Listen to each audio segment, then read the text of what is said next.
you just sent me, right? What? The text you sent me. I don't. Facebook. Oh, no, just, That was not what I. yeah. For your entertainment. Oh, that's what you. Mhm. Yes. I like it. Let's do that right now. We good? All right, I'm calling the meeting to order. Please have attendance. Supervisor Holdridge. Here. Councilmember Artisana. Here. Councilmember Becker. Here. Councilmember Courtney. Here. Councilmember Dysinger. Here. Please stand for the Pledge of Allegiance. I pledge allegiance to the flag of the United States of America and to the republic for which it stands, one nation, under God, indivisible, with liberty and justice for all. Please stay standing for a moment of silence for Dave Bell.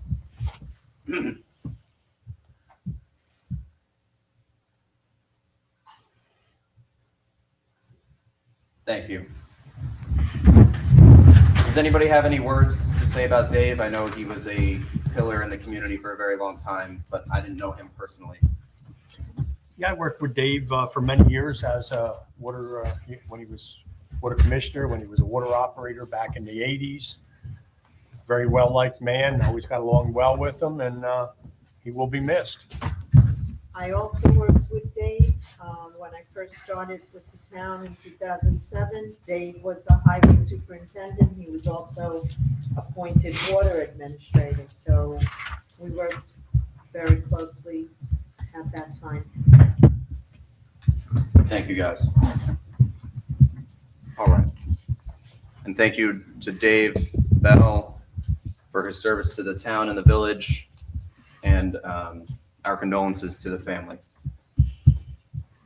All right, moving on. We have public comment tonight.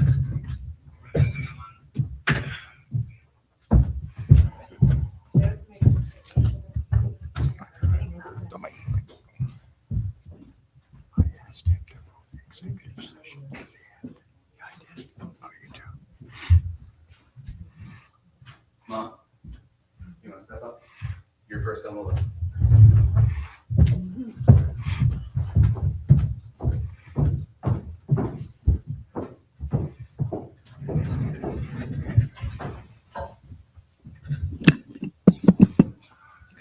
So I just wanted to comment about closer. Just speak into the mic, Mom.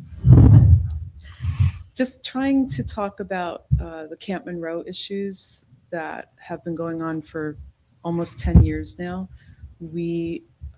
I've been in contact with the building department and the county for a very, very long time, preceding Brandon's supervisory position here. And the neighborhood is concerned because I was just told that the camp has been approved to continue to rent out the dormitory as a temporary residence / hotel. And the name of the man at the county level was Scott Kestenberg, I think his name is. Kestenberg. And he was the one that told me that the paperwork was just filed within the past 2 weeks, allowing them to continue to rent out the dormitory to families by the busload every single weekend, all year round. We in the neighborhood are under the assumption that the camp was a seasonal summer camp to be used from June through September. And for the past, 6 years, they have been living there year round. And that's why I've been in constant contact with the building department. So when I asked him why that happened, he said the paperwork was filled out appropriately and that there was nothing in the paperwork that said it was seasonal. However, when the camp was sold back 6-7 years ago, it was sold as a summer camp. And I was friendly with the owners, David and Ellen, I don't remember their last name. And they said that the camp was always going to be a summer camp forevermore, and that was part of the paperwork. So the community that I live in, which is within walking distance of this camp, they are dropping off busloads of adults year-round, every weekend, renting out rooms.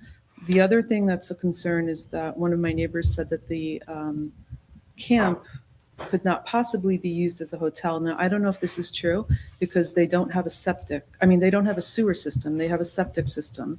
So if they're using the dormitory as a hotel for hundreds of people, even 50, I don't know if that's legal or not legal. But the problem is that the camp is in constant violation year round, even in the summer, of the noise ordinance, garbage is everywhere, et cetera, et cetera. So the community that I live in wants to know what can be done about that.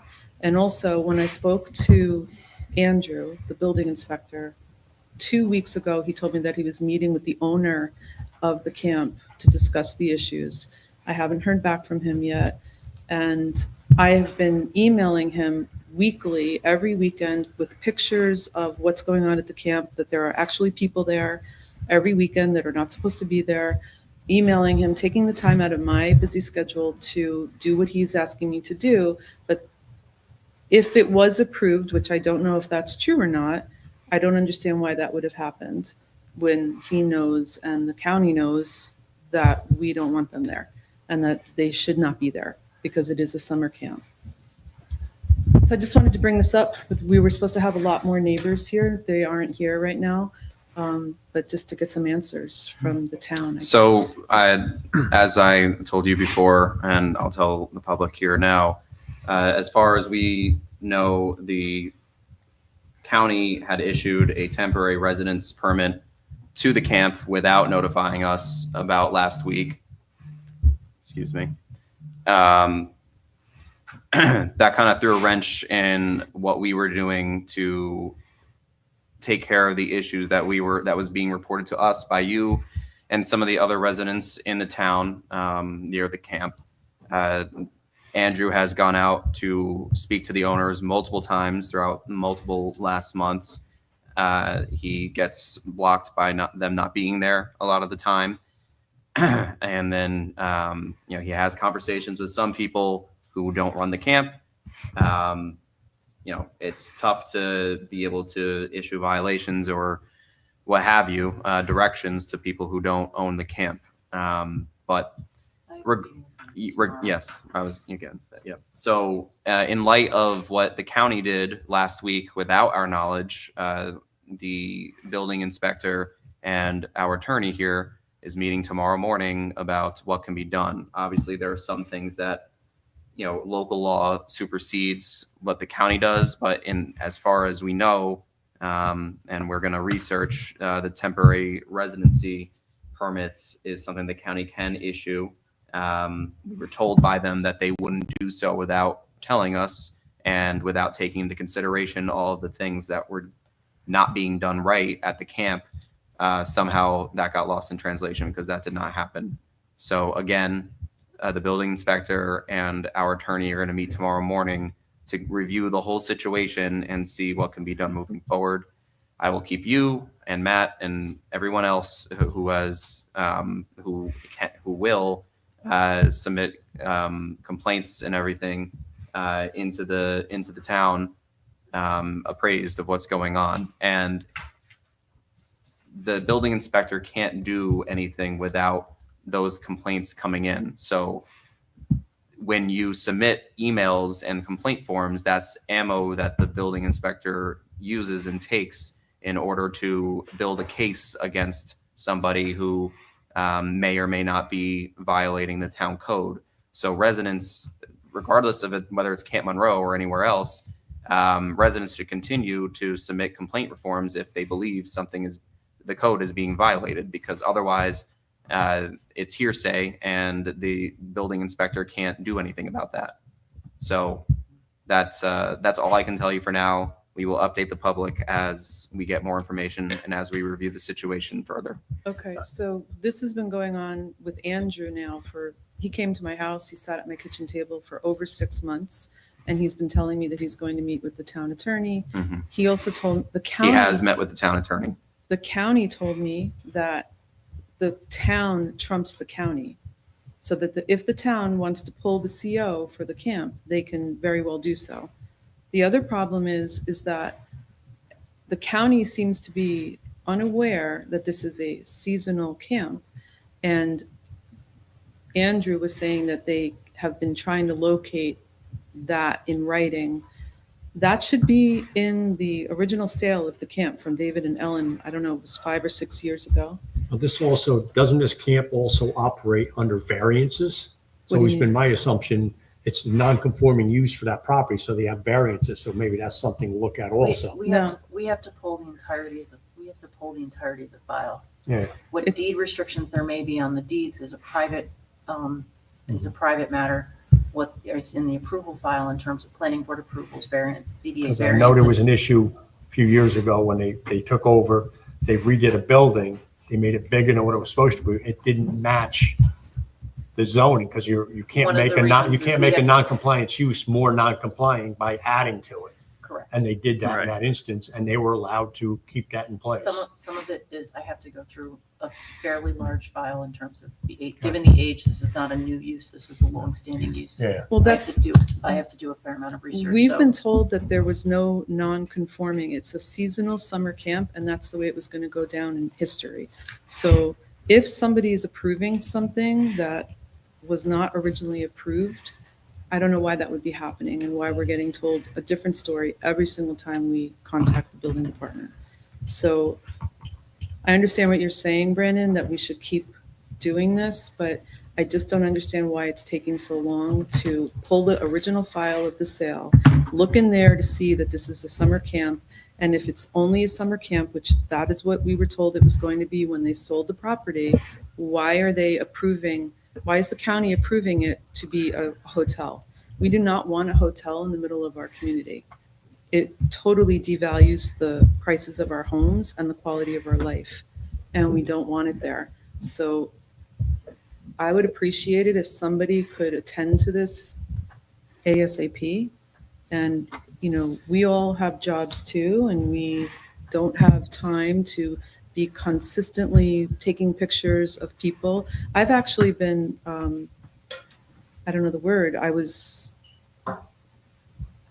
the previous building inspector told me that they took a picture of me, taking a picture of them, and told the previous building inspector to tell me to stop harassing them or else.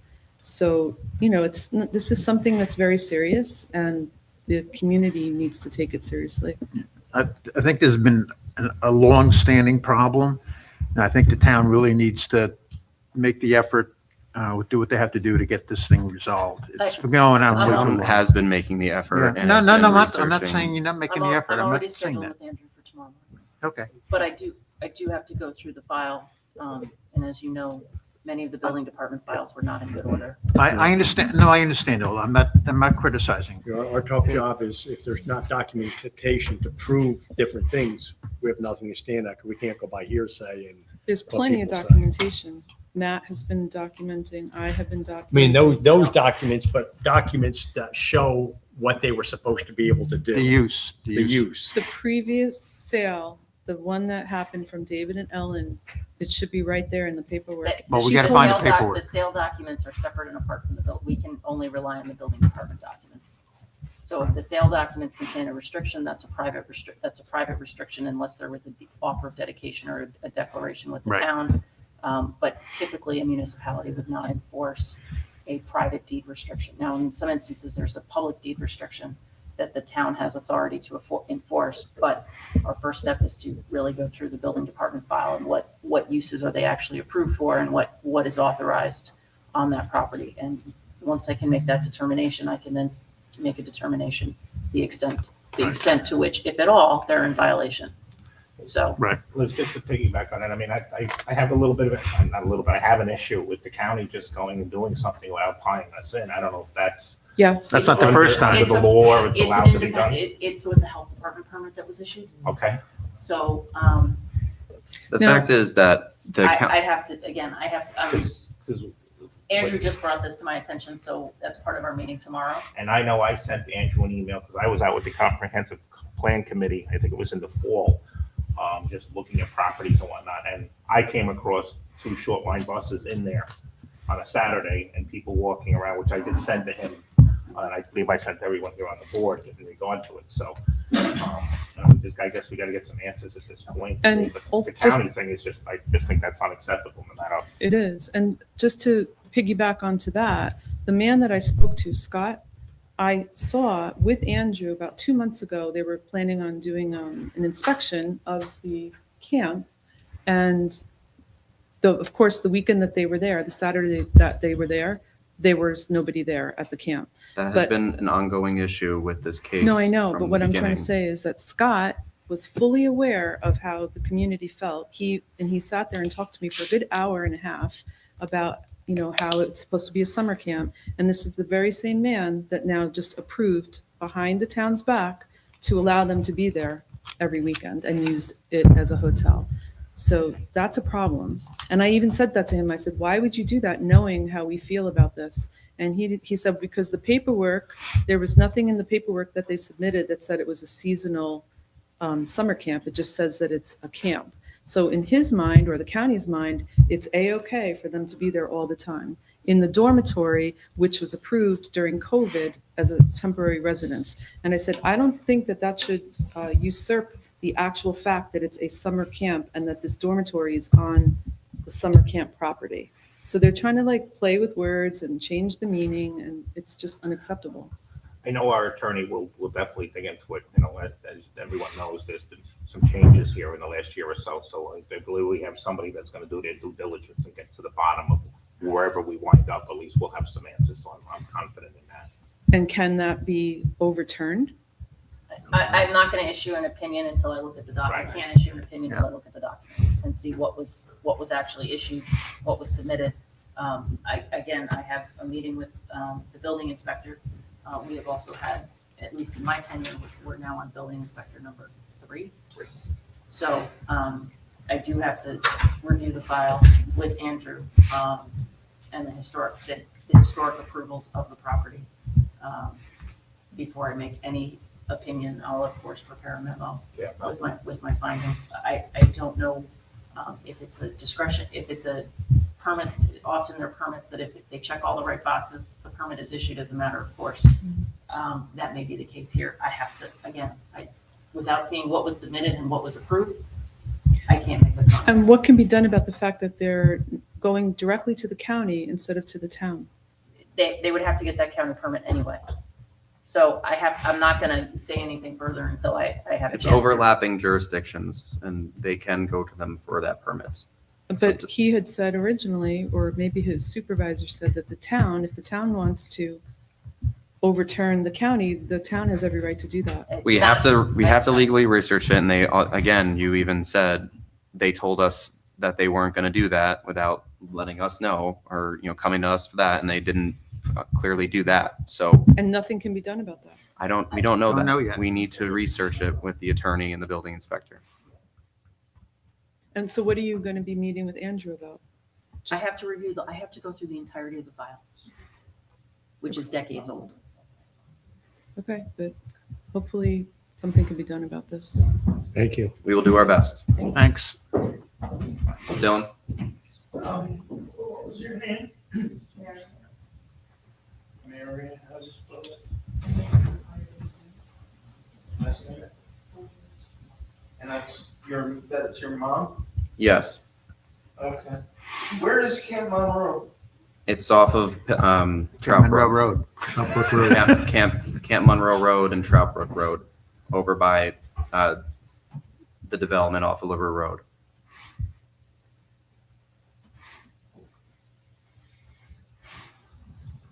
Are there any other public comment tonight? Can I just ask one more question? Yes. Once you get a chance to do that, how are we going to find out what you found? I will let- I'll advise the board. Nothing online. Nothing online, Michelle? Any other public comment? Seeing none. All right, is there a resolution to accept the minutes from the last couple meetings there? Motion? I'll second. All those in favor? Aye. Aye. Reports. Is Brian Smith here? Yes, Brian it is. is. Brian, why don't you step up?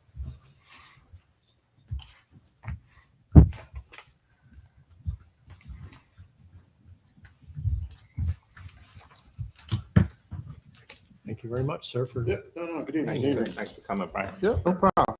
Sorry about last time. no problem. It's no problem. We'll deduct it from our bill. What's that? We'll deduct it from our bill. That's okay. We can do that. So my name is Brian Smith, and I'm the administrator for the Moodna Sewer District. Little background on what Moodna is, in case some of you folks don't know. So Moodna is Village of Chester, Town of Monroe, the sewer district only. So we have 3 full-time employees with 1 vacancy. I'm the administrator, part-time. We have a budget of about $3 million, of which is divided up amongst the 3 communities based upon flow. Each community, we have a board. Each community has 2 representatives. Councilman Courtney and Councilman Becker are your representatives here for Chester. We tend to meet quarterly, a little more during budget time. We maintain 25 pump stations, of which 9 are yours. And both of your liaisons and councilmen asked me to come tonight, and if you had any questions or anything about projects that we do or upgrades we've done, upgrades you do need, or anything to do with wastewater. We also assist your water department when needed with our vac truck, because we have a hydrovac. So we do that also for both you and the village and the town also if needed with Monroe. So some current projects we have for you guys, Surrey Meadows. We got a new control panel going in there for you, Did you receive that yet, Brian? No. Okay, but soon. soon, Yep. okay. Yep. And with the goal of rebuilding that pump station, hopefully within the next year. Yeah, That's we the- had some discussions on getting a control panel now, and hopefully in the Yeah, future so we'll be able what to the get deal the is pumps. at that station, you have 2 stations. So you have Wall Lake Estates. Walton Lake Estates Yep. and Surrey.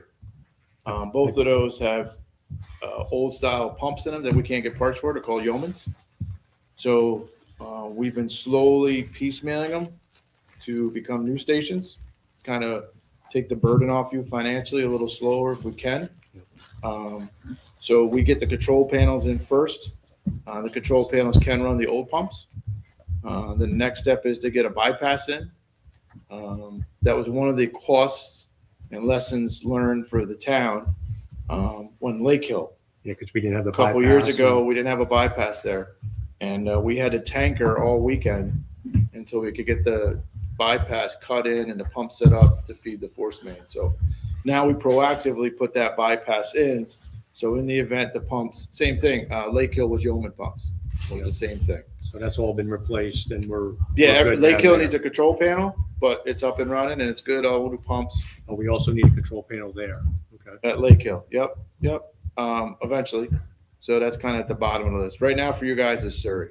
So I guess what we'll be looking to in the future too, maybe when we get into our budget time, we'll ask you to give us some breakdowns or some costs on some of the things that Yeah. we're looking at, you know, Yeah. for extra control Yeah. panels Yeah. for Walt Lake Estates and Lake Hill Farms. Yep. Yeah. If we have the information that we can try to budget that. Yeah. Because as far as the Moodna Basin budget goes, that's an operation of 3 municipalities. 3 municipalities, and it's not covering all the infrastructure needs that we No. have. It's just basically operations and maintenance. 25 pump stations, 700 septic tanks, Yeah. of which probably 600 of those septic tanks have individual pump stations for the septic tank, And we're responsible and we're for, responsible for those 2. Unbelievable. Yeah, it's a spaghetti network in 3 towns. I don't understand why the town or Moodna is responsible for equipment that's on a homeowner's property. I know it's in the contract, but I just find it unbelievable. Yeah, it's been looked at by our council, and it's the something. previous council, when Yeah. Norton and Christian was there, they were looking into, Yeah. new attorneys looked into it, and we're really stuck with that thing. It was Yeah. written into their deeds and everything It's else. like cleaning the septic tanks. Yeah, it's amazing. Yeah. You know. It's A really bad deal for the town. Great wonder deal when for the you guys homeowner. gonna come Yeah. clean my septic tank out? Yeah. Yeah. It's just something we're stuck with. Yeah. The only question I have is because a lot of times, do we have to handle those as emergencies? You know, when the call comes in on a weekend, do we have to put overtime into something like that? Or can we do it through our normal work week or hours? Is that something that's ever been looked into? That's a phone call you're gonna get from the constituent. Okay. Doesn't matter. to us. Pump it now, pump it later. Okay. It has to get pumped. Okay. I'm If I- just trying to look at that Yeah, if I aspect of tell the- overtime and. Yeah, and if the constituent calls on a Saturday and he's all backed up because he didn't schedule to get his tank cleaned, and I tell him I'll see you on Monday, you're the next call. So, it's okay for me, Well- but it's a service we provide. Yeah. If I may just comment on that. I've never, in all the years I've been here, received a call other than a weekday call for that type of service. Yep. So that's a good thing. Yeah, But I it's did- rare, Yeah, but I it just does wanted happen. to ask a question for clarification. So the septic cleanouts and the pumps that are individually connected, Yep. are they included in the budget expense of the district? Yes. Yeah, so we have a Yes. contractual line. So we put out the cleaning of the septic tanks. Yeah, they to used bid. to, they used to do it themselves. Now it's let out for somebody else to do I it. understand, but my point is that the people that live in those sewer districts or in the sewer district Yep. are paying a tax to cover those expenses, right? Yeah, so what happens is we adopt our budget Right, and then we give it to the 3 municipalities. right. And then you take that and however you mold that, add to that, whatever you want to do, fund balance, extra money, reserve money, that's to each municipality. It's the So- same with, who's in and out. Mhm. So the commission and myself, we don't determine properties in and out. Right. You own your district. You own your infrastructure. We just maintain it. Because we get a lot of calls. Hey, can we get in? We're not in it. We don't, it's not our jurisdiction. It's your district. We just manage your district. I was just trying to clarify, what Larry was, commenting on. Yeah, so we probably do 10, I would say probably 10 a year. Somewhere between probably 7 and 10 residential pump stations. So it was all put in the early 80s. So when you go there, it's 1981 electric. It's got to get brought up to code. It needs a new panel. So you're probably, by the time we do the pumps and the control panel, you're probably about $8,000 a house. Then that's all relative to that district also. It's not attributed to taxes or anything. It's just for that district when you have those costs.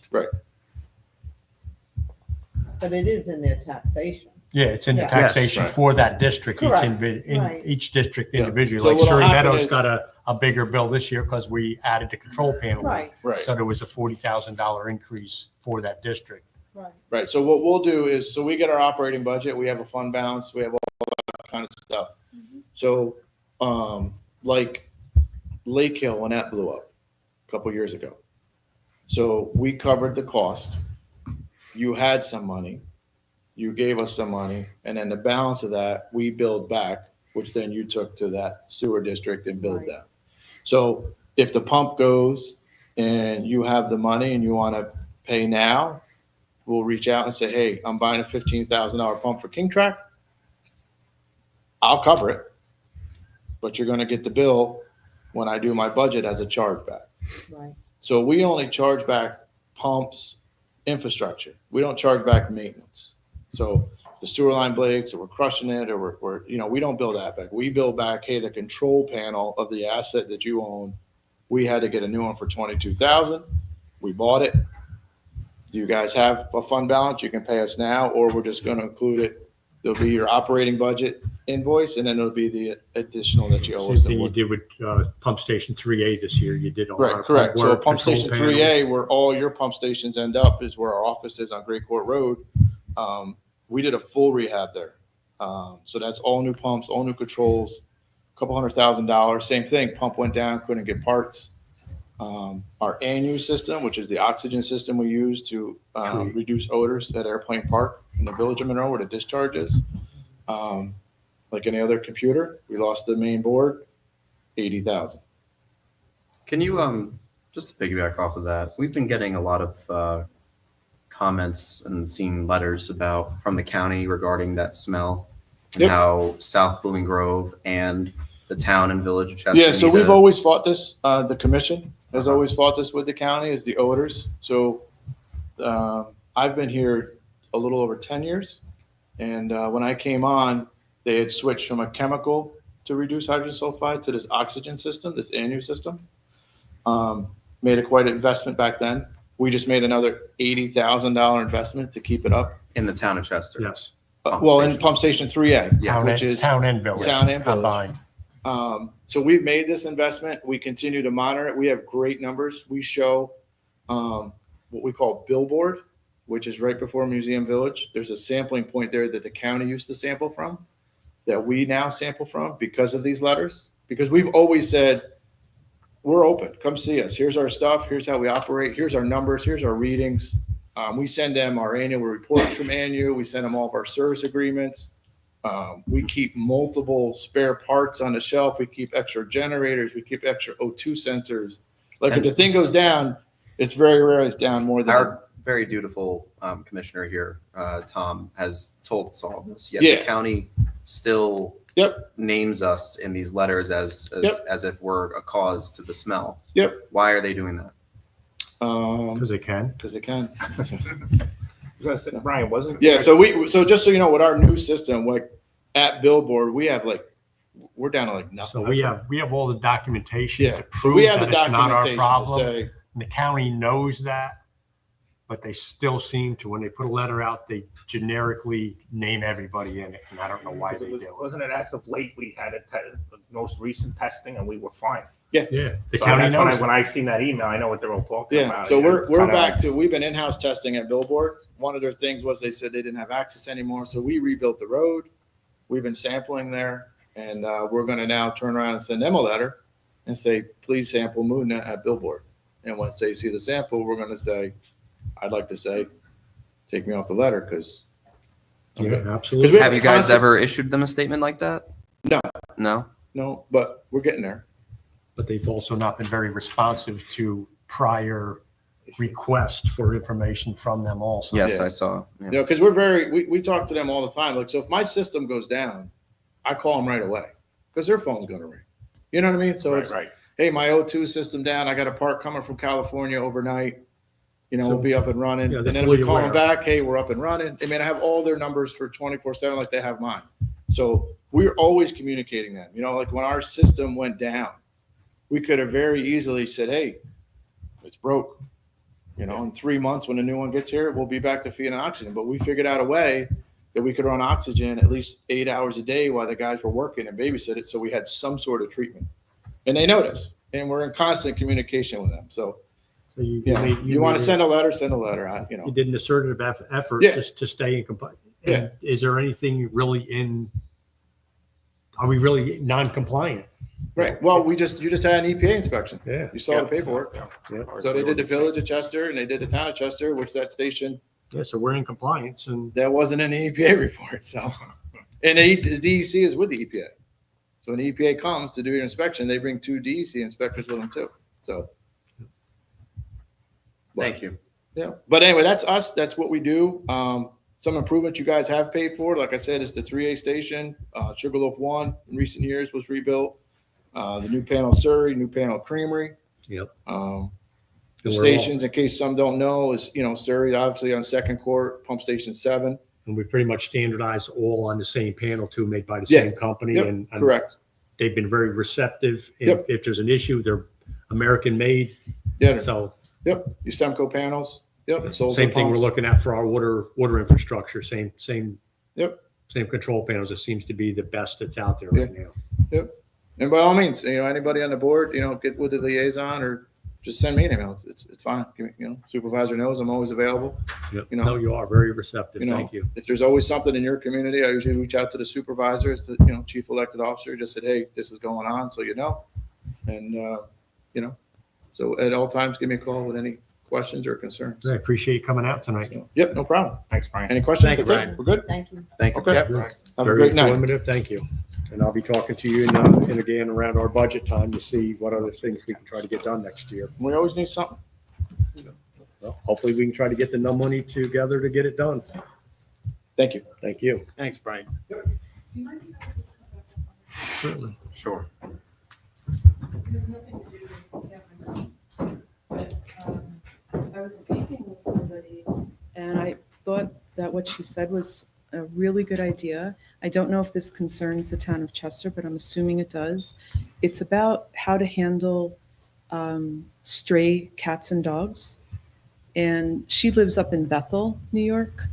And she said that her town has some kind of program where they give every single household in the town 2 certificates to get their dog or cat spayed or neutered, or feral dogs or cats spayed or neutered to every single household. And that helps to keep down the feral population of cats, which plagues Chester. I know that for sure from family members. But I just thought that was a very I believe there's Yeah. a program for the Humane Yeah, I think the Society. town has a We do program have through the that. police department where that could be done. If they reach out to the police department, there's monies available to get pets spayed through their program. It's through the Warwick Valley Humane Society. Yeah. It's not to the extent that you're describing here. But it is We do available. have a certain budget allotted for the spay of cats that doesn't go over to dogs, but, so and there is a population of feral cats in the area and they can take advantage. I don't think it's free. I think it's $25. low cost. I've used it. It's a $25 Yeah. certificate, which is significantly So- less than the $700 surgery. maybe just consider this other situation, because if every single household gets 2 certificates, the people that don't need it can give it to somebody who actually does need it, who's taking care of like 25 cats. So if the neighborhood can pool those certificates and give it to the person who's actually taking care of the feral cats, that would be a great benefit to that person. I don't know how that would work with your budget. I don't know if you have that in the budget, but it's just a good idea to think about. Okay, thank you. That's Thank it. you. Thank you.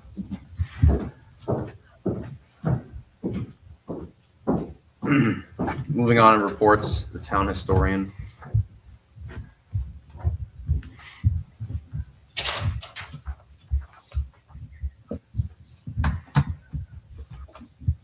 Another lengthy report from Cliff. Attended multiple trainings and events throughout last month. You can find it on the website.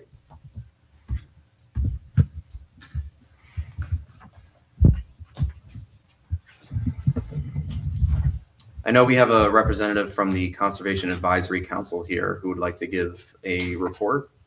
Do you want to step up, James?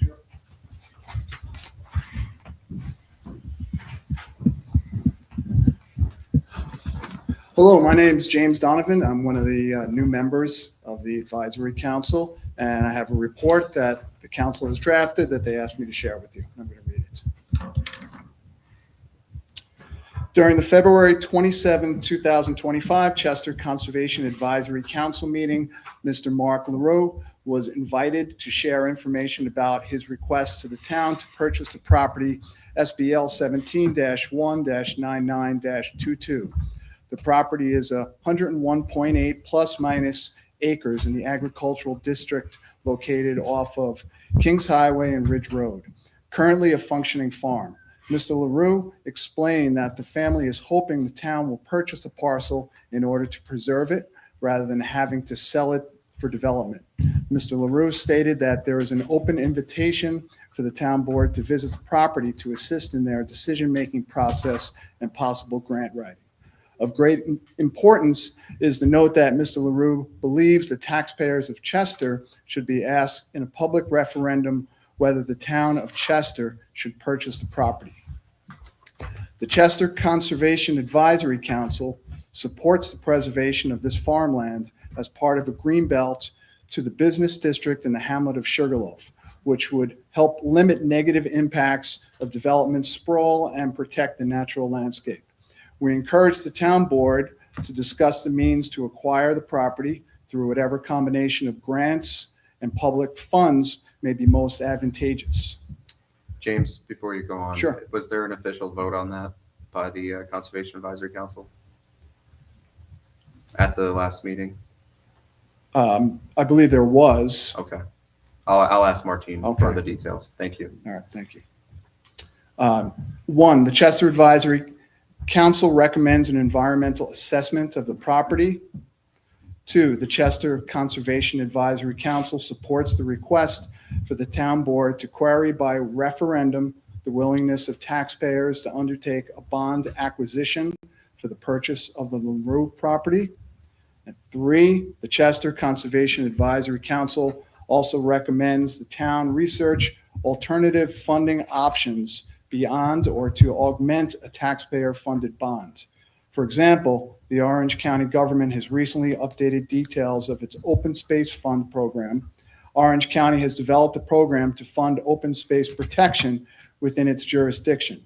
The fund provides matching support for fee simple, development rights, or conservation easement purchase price, as well as closing of or stewardship costs up to 50% of the purchase price, not to exceed 50% of the appraised value.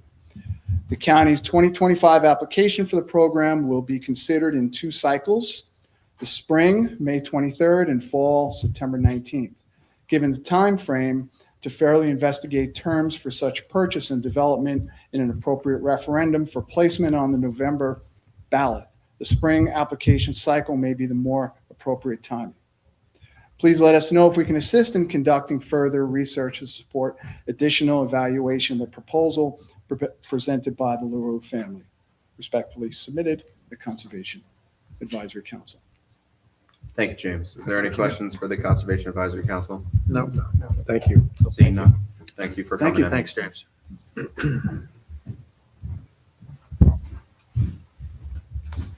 All right, moving on, we have the Parks and the Performing Arts Center. Town of Chester Recreation Basketball wrapped up on March 1st.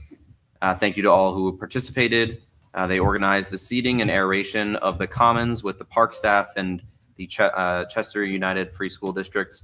Union Free School District for the spring. That was done. We have a new maintenance plan for the Chester Commons. I know that was a issue in the past, but under some direction from myself and the school district and some very interested parents. Thank you to Caroline and Joe Betro and Caroline Niggersmith. We have a new maintenance plan going on at the Commons now. Pricing out winter grow tarps to be purchased for the fall, coordinating the electrician with the arrival of the lights at the Commons. Everything has been ordered, but we are waiting on the last bit of delivery for the actual fixtures. I'm just as frustrated with the lag time there as everybody else, but rest assured we will get those lights up and there will be Friday night lights again. Fireworks preparation are in full motion. Save the dates. It's July 12th with a rain date of July 13th of 2025. They processed several maintenance requests, chaperoned a bus trip to Melbourne, New Jersey to see Mystic Pizza. Everyone said they had a fantastic time, attended several sold-out shows at the Performing Arts Center, assisted the movie company filming at the Performing Arts Center in April with local logistics, updated and wrote an extensive volunteer handbook to possibly be adopted at another date, and routine monthly operations. On the lights, Brandon, wasn't there another email that came out or something that there was an issue with the amount of money needed to install the lights also, that increased the cost? Not that I have seen personally, but I am a bit behind in my emails, so I might have missed it. When was that? A couple of days ago or a day ago? Or A few weeks ago, I think. if it was a few weeks ago, I feel like I would have saw it. I'll have to look back.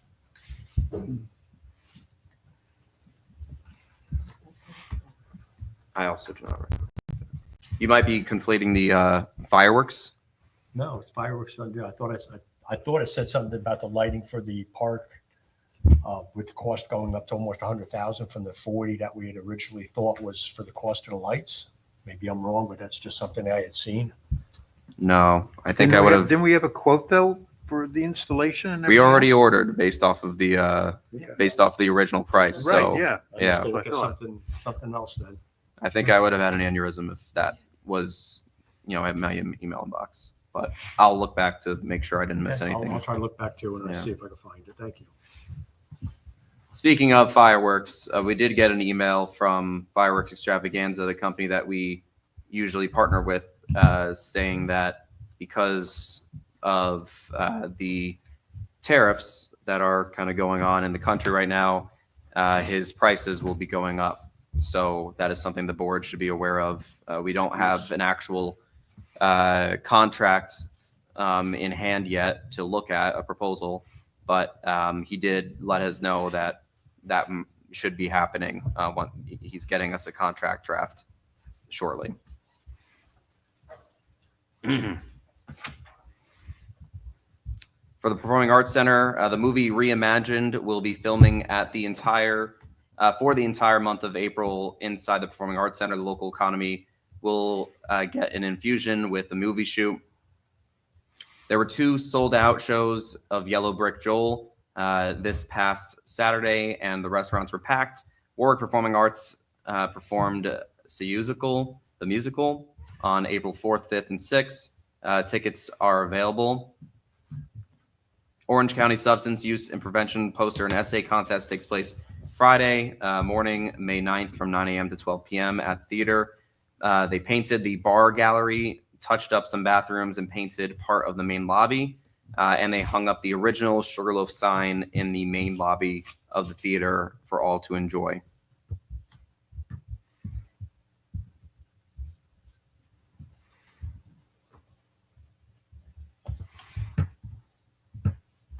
So as some of you may know, we have the new program for the Senior Independence Program brought to us by the Jewish Family Services. They've sent us a monthly report. So for February, there were 2 neighbors assisted, 3 volunteers assisting neighbors. Total of services provided by the volunteers were 19. Number of hours was 11.25. The value for the volunteer time is $33.49 per hour, coming out to a total of $376.76. And a new volunteer was trained in the month of February. And that is that.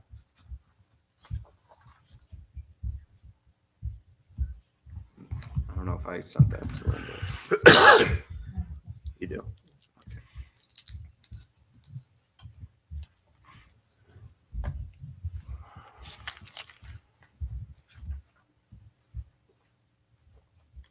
The animal report.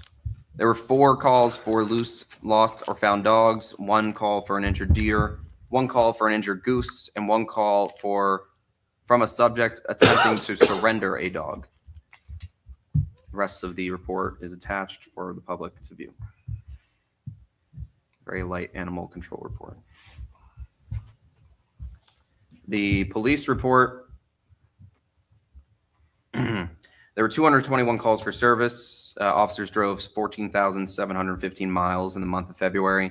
There were 12 arrests, 1 for criminal possession of cannabis in the 2nd degree and driving while intoxicated, 1 charged with criminal possession of cannabis in the 3rd degree, 1 charged with driving while intoxicated, 1 charged with criminal possession of stolen property, unlawful fleeing, and reckless driving, and then 8 charged with operating a motor vehicle with a suspended registration or suspended driver's license.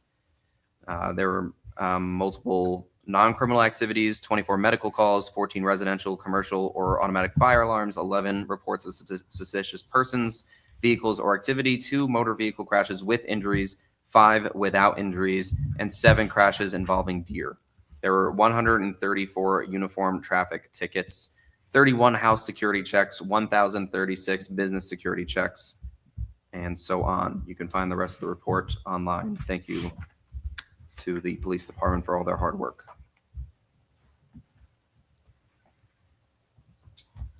So we are now in March, meaning that we have our first reports back from our ambulance service that we are now paying for. I believe some or most of you have gotten this. There were 89 total dispatches in the month of February, 87 responses, and 68 transports, meaning that there was actually transport from a scene of an issue to an actual medical facility. There were only 2 instances where no unit was available. Mhm. Now, did they say why that wasn't? Was it just our unit was out and we had a second call pop off, or? Yes, so the 2 times it was not available, it was a third call. So they were already out on 2 other calls. And then there was the other one was a second call. So they were already out on a first call. Levels of service, there were 35% of the calls were ALS and 65% were BLS. And then this is something that the average response time, the grand total for all units throughout all of the weeks was 9 minutes and 1 second. So that is a large reduction in response time for Empress in the town of Chester from what we had earlier. It's all broken down further in terms of different what's it called? Graphs. Yeah, you can view it all online. The dedicated unit in Chester, that average response time was 8 minutes and 38 seconds. Additional Empress units was 15 minutes and 11 seconds, and then a grand total was 9 minutes and 1 second. So all the other different information here you can find online. Supervisor, do we know if they're, do we know if they're putting that second rig here? Because I know we discussed that at the last meeting and they were in agreement, not that it was going to be 24/7, but it would be at times, it would be a second rig. I haven't had the chance to talk to him, but I can follow up with Rob. That'd be and ask good. The question. all right. So I think that goes to show in at least our first month of partnering with them, paying for the service, we're definitely getting our money's worth. I think it's money well spent. And I'm sure the people who use the service would agree. And then lastly, for me, I have included a report. We recently finished year-end accounting. We're in the process of finishing year-end accounting. There's some items that have come to light since the end of it. I just want to pull it up. So last year we had talked about, we switched a lot of professional consultants, professional services, and we also did some things internally differently. And I'd just like to share with the public what the result of that was, all those changes.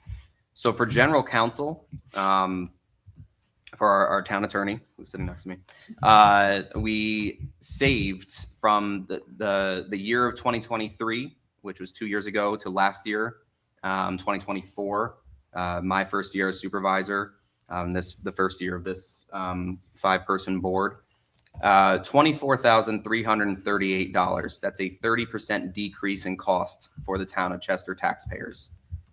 For the labor attorney, for general labor counsel, we saved $4,667, which is a 20% decrease in cost for Chester taxpayers. For a total for the labor for the attorney services for both $29,005. I'd like to note that 20 hours, around 20 hours, which amounts to $4,013.33 were spent. That's Chester taxpayer money spent on foils, which I know some members of our community have been online talking about foiling the town so much. That is what it has cost the Chester taxpayers. I just felt the public had a right to know. Engineering costs. So we switched from our previous engineering firm to Lincoln Tully in 2024, at the start of 2024. We saved a total of $44,939 in the year of 2024. That is a 33% decrease in the cost of our engineering services. We made sure that we did the correct math and took out things that have to do with the planning board, escrows and stuff like that. So just general services to the town board itself and we saved for the taxpayers $44,939 in engineering costs. In accounting, the accounting department, we wanted to go over some overtime numbers for 2 departments. So for the accounting department, the difference between 2023 and 2024 was 153 hours of accounting, of overtime, which amounts to $7,924. So that is how much money we did not spend in 2024 as opposed to 2023 in terms of overtime. And then in the Performing Arts Center, the difference between 2023 and 2024 was 307 hours in overtime, which amounts to $16,453 in the amount of overtime that we did not spend on in the year 2024. And that is my full report there.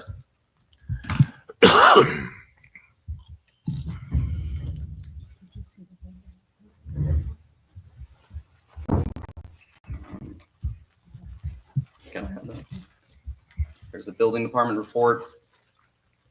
For the month of February 2025, 20 new building permits, 23 closed building permits.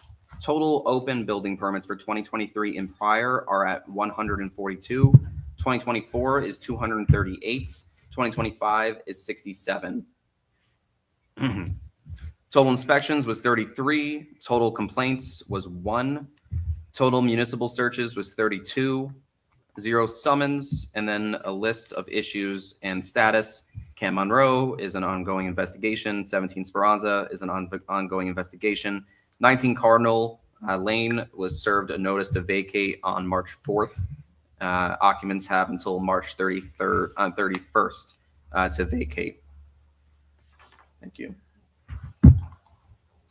Are there any more reports from any of the councilmen or any other department? I have just a couple things. Sure. Let's see.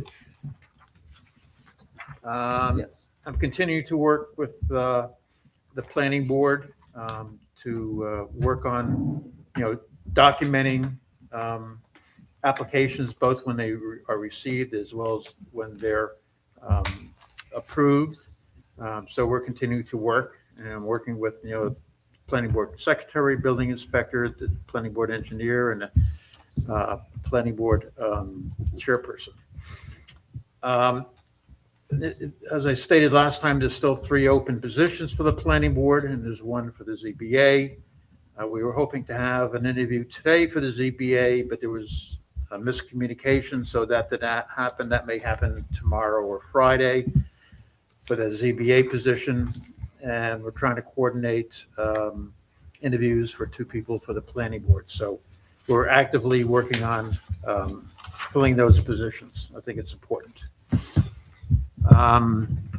As far as EV chargers, I went to Neil, and Neil was extremely helpful in getting me some reports with the help of Donna.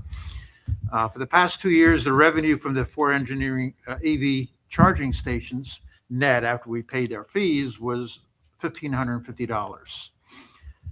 The expenses are unknown, so we don't know if we're making or losing money. I think we need to look into that. Unfortunately, when the units were installed, there were not separate meters installed for those units, so it's tough to figure out. You can't just take from the reports the kilowatt hours, because kilowatt hours and charges from the electric company are stepped, so you can't just wing and say, oh, multiply it by 10 cents. That doesn't work. So I think something we need to pursue for that.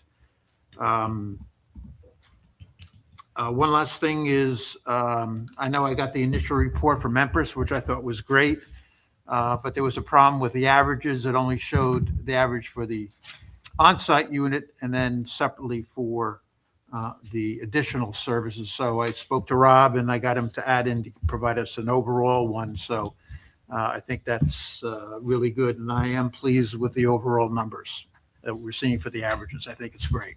That's all I have. Deputy Supervisor? I got a few things. Our engineer has not had an opportunity to visit the site down at Walt Lake Estates to give final go-ahead for the new control panel. Hopefully he can get there this week. He had planned to go Monday, but it didn't work out. Plus, I talked to Neil today in reference to the well testing for the new well down at Walt Lake Estates. I forwarded 2 price quotes I received, and it seems like we might have the money for that. So that's something I'll reference over an email to the supervisor to hopefully get on our next meeting agenda. Not sure if we had any updates on any discussions with the county on the proposed purchase of the theater. I'm not sure if Liz has had any. Picking those back up as we speak. Okay, so there's no Not any- updates on not that? any updates, no. Okay, so they haven't reached out to us, we haven't reached out to them? No, we have reached out to them. Okay. Yeah. They just haven't, Liz is scheduling a conversation with their attorney. okay, very good, thank you. We need to, I think we need to move forward too with our theater fee schedule. We need to get, we only have a few months to go before, we want to get that done within the 6 months. So we got about 3 months in order to get that in place. So we really need to look at that closely and get it done before, so we can start collecting the fees for the tickets again from all users instead of just one. I think we need to give a little more thought process. I know we've seen a few emails in regards to the floor cleaning at the senior center. I know it's a great concern for Michelle that second cleaning being done. I have concerns that the original contract we got with the current person didn't have the second cleaning in there. And I was wondering whether there was a way that we could possibly rebid this or something to get, because now we're going from a price quote and not everything was quoted the same as the other person that gave us a price. Is there a way we can put this back out to get a price from everybody again and maybe look at better numbers? I believe if that's the board's wish, they can do that. Yeah, We just have to provide. If we're planning on canceling the current contract with the current provider, then we have to give them I think it's like a 90-day notice or something. Okay. Yeah, I think when, besides doing a second cleaning, it more importantly is the quality of the work being performed. My understanding is lacking. So that's the real main issue that we need to address. And I think I'm supportive of putting it back out to bid. I will note that we haven't received many other complaints from the other buildings that are being serviced by them in terms of the cleanings. So I'm not quite sure what a really good solution is, but I think it requires a little bit more investigatory work over at the senior center. Consideration for possibly getting something on our next meeting to discuss again. But I think, from what I've heard from my wife uses a facility on Mondays and they've had issues with the tables being dirty, food on the floor and things like that. But I think the cleaning day may be Wednesday. But normally I think they would do Wednesday and Friday. So from there, unless it was used over the weekend, it should have been cleaned for Monday. But I think it was part of the process of us getting the quotes was the write-up from Michelle that stated clearly that we wanted 2 cleanings. So I think we should really be getting that. I guess we should look at 2, and before we go, if they're not doing the job, then I'm good. But I think we should take a look at what the contract specifically says. Yeah. If it's just an open-ended, you got to clean the facility. Yeah. Like I could tell you from my prior life, you're going to tell somebody to go clean something, and the levels of what cleaning is to that person are completely different. So, Yeah. I mean, does it say clean the table? Does it say the floor, the bathrooms? I mean, so maybe the first step is just maybe have a meeting with this company or their supervisor and walk through. Because when we had our last work session, I was in the court offices and they said that they're not really cleaning in there. And I asked them to email me a list of, well, what is it you're looking to have cleaned? Yeah. I mean, they're not going to come in and steam clean the carpet. Well, I don't know that they don't really have access into that unless they're there also. No, I got it. Yeah. But they're saying when they're in there, they're not doing they're not doing what they should be doing. But I said, well, what is it exactly you're looking for? I mean, Maybe perhaps Tom and Bob can set up something with the company that we have currently. Okay, we'll try to line something up. I think Michelle, anybody that's using that senior center deserves to, Oh, absolutely. but then we have people basically using the floor space for exercise and things like that. Yeah, And, no, I just, So, it's, but again, to Supervisor's point, there's other departments that aren't having issues. So I think this might be a minor hiccup in the process with these folks, and it's just a matter of a conversation, and then we can move on with our lives and Very take care good, of thank some you. other stuff. I'd also like to thank Donna and Kristen for the work they did putting in to get a price quote for us for the Parks Department new truck. They did a great job. Thank you. I concur. And I am also, I had sent an email out earlier. I'm proposing that we set up a sidewalk tax district in the town to cover the cost of snow removal done by contract with a vendor. The reason I feel this is necessary to do, because the liability that comes with the sidewalks maintenance, falls on the town. It's our insurance and everything, so we cannot rely on an ordinance to guarantee the prompt cleaning of the sidewalks. Well, that would be within Sugarloaf, right? However, we want to, That's how we Designate. define the district. we would have to designate the district and how large or small it would be. And I'm going by experience because I had to deal with sidewalks when I worked for the Village of Chester. It's not an easy project. And it's an ordinance. As much as you may put it in place, you could give people 8 hours to clean it. Are they cleaning it properly? What materials are they using on the sidewalks? Are they using a calcium? Are they using salt that's going to eat the sidewalk up? So there's concerns of $400,000 worth of sidewalk. I think there's concerns to make sure that the maintenance is done properly. So it's just a thought process. I think it's something we need to look into. And thank you very much for your time. I'm set. Thank you, Tom. Bob? The only thing I have is I had the opportunity Friday night to go to the Community Foundation Gala. And when I walked in, that Jeff Zahn hit me with that they had a problem. The problem was they had over 80 people, which they weren't expecting, which is a good problem. So it was very well attended. Again, I'll congratulate the recipients that received awards. And I've said it to multiple people at night, and I've said it, I believe on this day is that there's a renaissance, I believe, starting to happen back in Sugarloaf. I mean, the shopkeepers you feel a unity. I've been on this board 5 years. I could tell you didn't feel that 5 years ago, but there's something different happening. I happened to be, I forget what road I was on Saturday last weekend or 2 weekends ago, and looking down into the hamlet, the restaurants were full. This is 3:30 in the afternoon. All you seen was, brake lights in the not tin barn, the tap house's Tap parking house. lot. I mean, driving by the tin barn, there was action in there. There's something different happening. So we just got to keep it in any way we can support and keep that momentum going, because that is our little business district. It'd be nice if we can get all those shops open and going, and it really is something where I think we're in the right direction. But it's the shopkeepers and the folks in that community, in that hamlet, that are really coming together.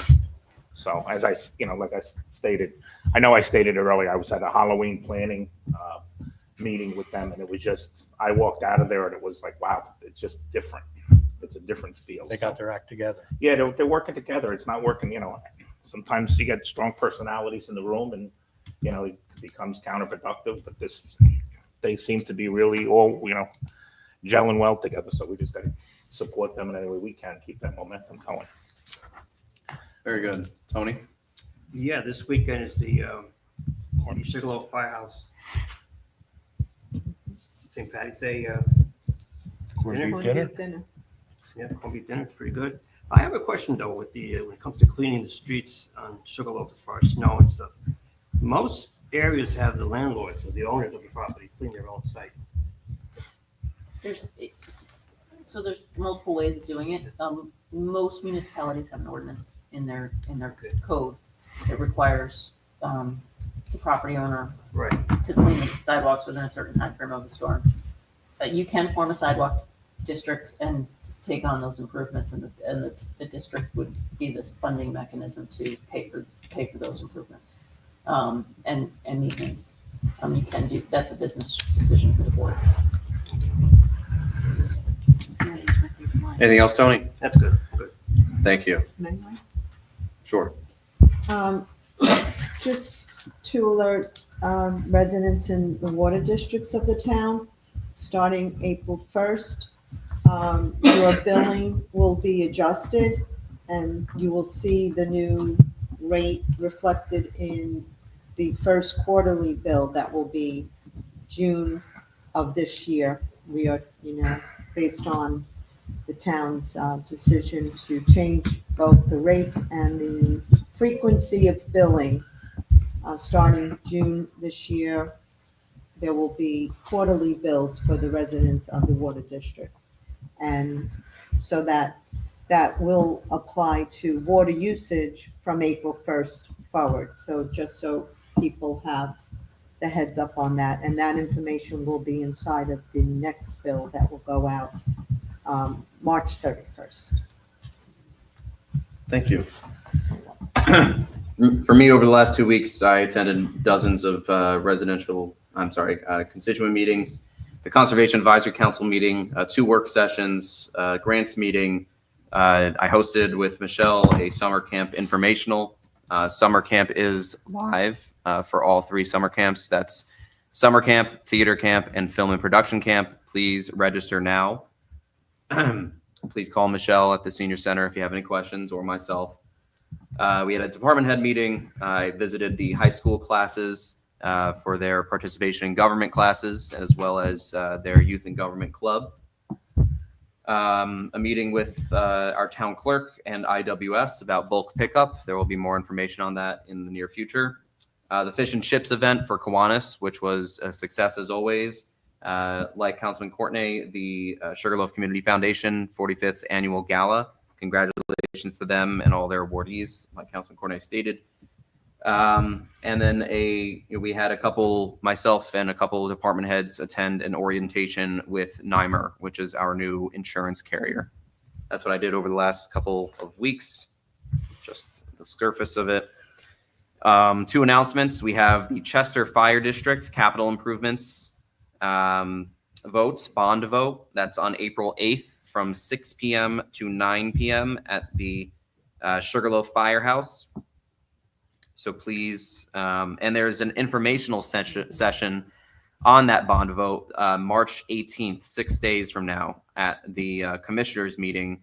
Public comment is at 7 p.m. And that is at the adjacent building to the Sugarloaf fire engine, that small building right off of Kings Highway. More information on this is found online, I'm sure on the town website. And then we have the Town of Chester PBA Easter egg hunt, which is April 5th at 10 a.m. sharp. And more information can be found on the flyer here, but it will be at the Chester Commons Park, which is at 81 LaRue Road. All right. Are there any other reports?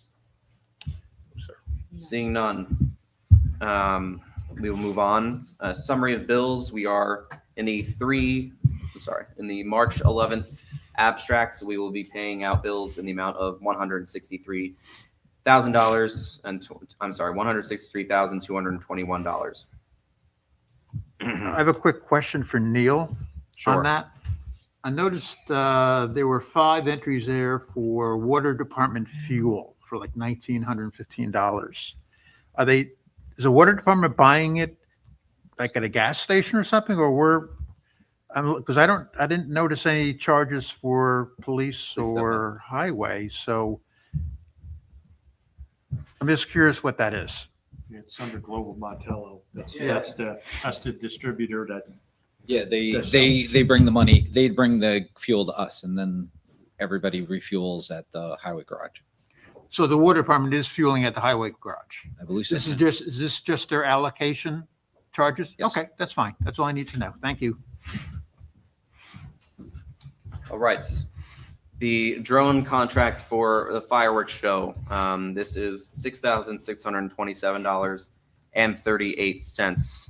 It says the performance amount is $6,450 on the contract, but there is 5% that we do not get back from the deposit. So I added that so you have an accurate number there. Are there any questions or debate points on the contract for the drone show? No, I think last year was fantastic. Yes, I agree. So I think well worth it. Is the cost similar to what it was last year, or are we seeing an increase? I did not get notification of any increase. Okay. That was, did we budget this was as a budgetary item? Yes. This was budgeted, as far as I know. We included it in the 2025 budget, yes.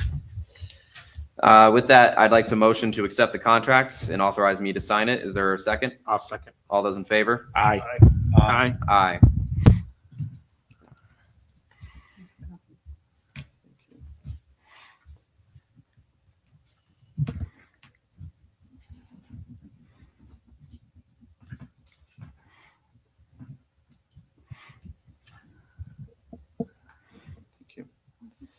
All right, resolution to approve the truck 19 replacement bid. This is for the Hempstead Lincoln at $58,963. This is for the highway department.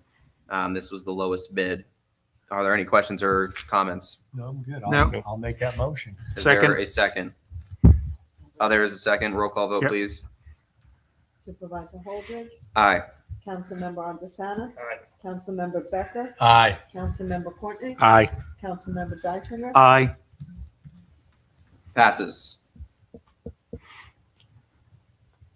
All right. The police department security camera grant. I see that we have our chief and Officer Vitale here. Do you guys want to step up and explain the grants, or one of you or both of you, to the town board so we understand what is being discussed and voted on here tonight?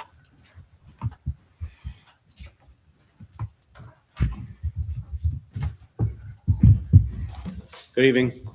So in September of 2023, the state announced $50 million worth of law enforcement technology grant availability to us. We completed an application, was due in November of 23. We were notified in May of last year that we had received the amount that we had requested. And we subsequently received that deposit in July of last year, the full amount for what we had budgeted. So the law enforcement technology grant was specifically geared towards equipment and related costs for technology to help law enforcement. We geared our grant application towards traffic monitoring cameras that would be positioned throughout the town at key locations and intersections. We have, since we received the amount, we've been working with multiple vendors. We've located a vendor who's able to provide us with the requirements that we have, and also within the cost budget that we have available to us as well. The proposal right now is for 11 locations would receive these cameras, and they would be mounted on utility poles. So a couple of months ago, you had an agreement for Orange and Rockland that we had to sign in order to tap into the power on those utility poles.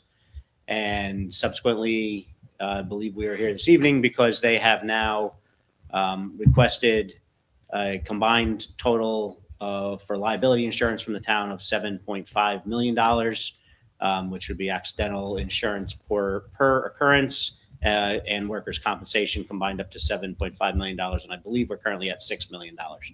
I don't know. I'm not an expert in insurance levels, but I do know that the Village of Monroe and the Village of Chester already have cameras on these poles, and I would assume they've assigned. I know for sure the Village of Chester. I would assume Monroe as well have signed these agreements with Orange and Rockland and are carrying these levels of coverage. So I don't know that it's necessarily an extreme amount of coverage that they're asking for, but again, I don't know for sure. And missing it? The feedback we're getting is the coverage they're looking for is to cover their workers during the placement of our equipment, their equipment during the placement of equipment, and possible failures of our equipment causing disruption or fires. for their equipment when it's in place. Covering ourselves. Yeah. What about vice versa?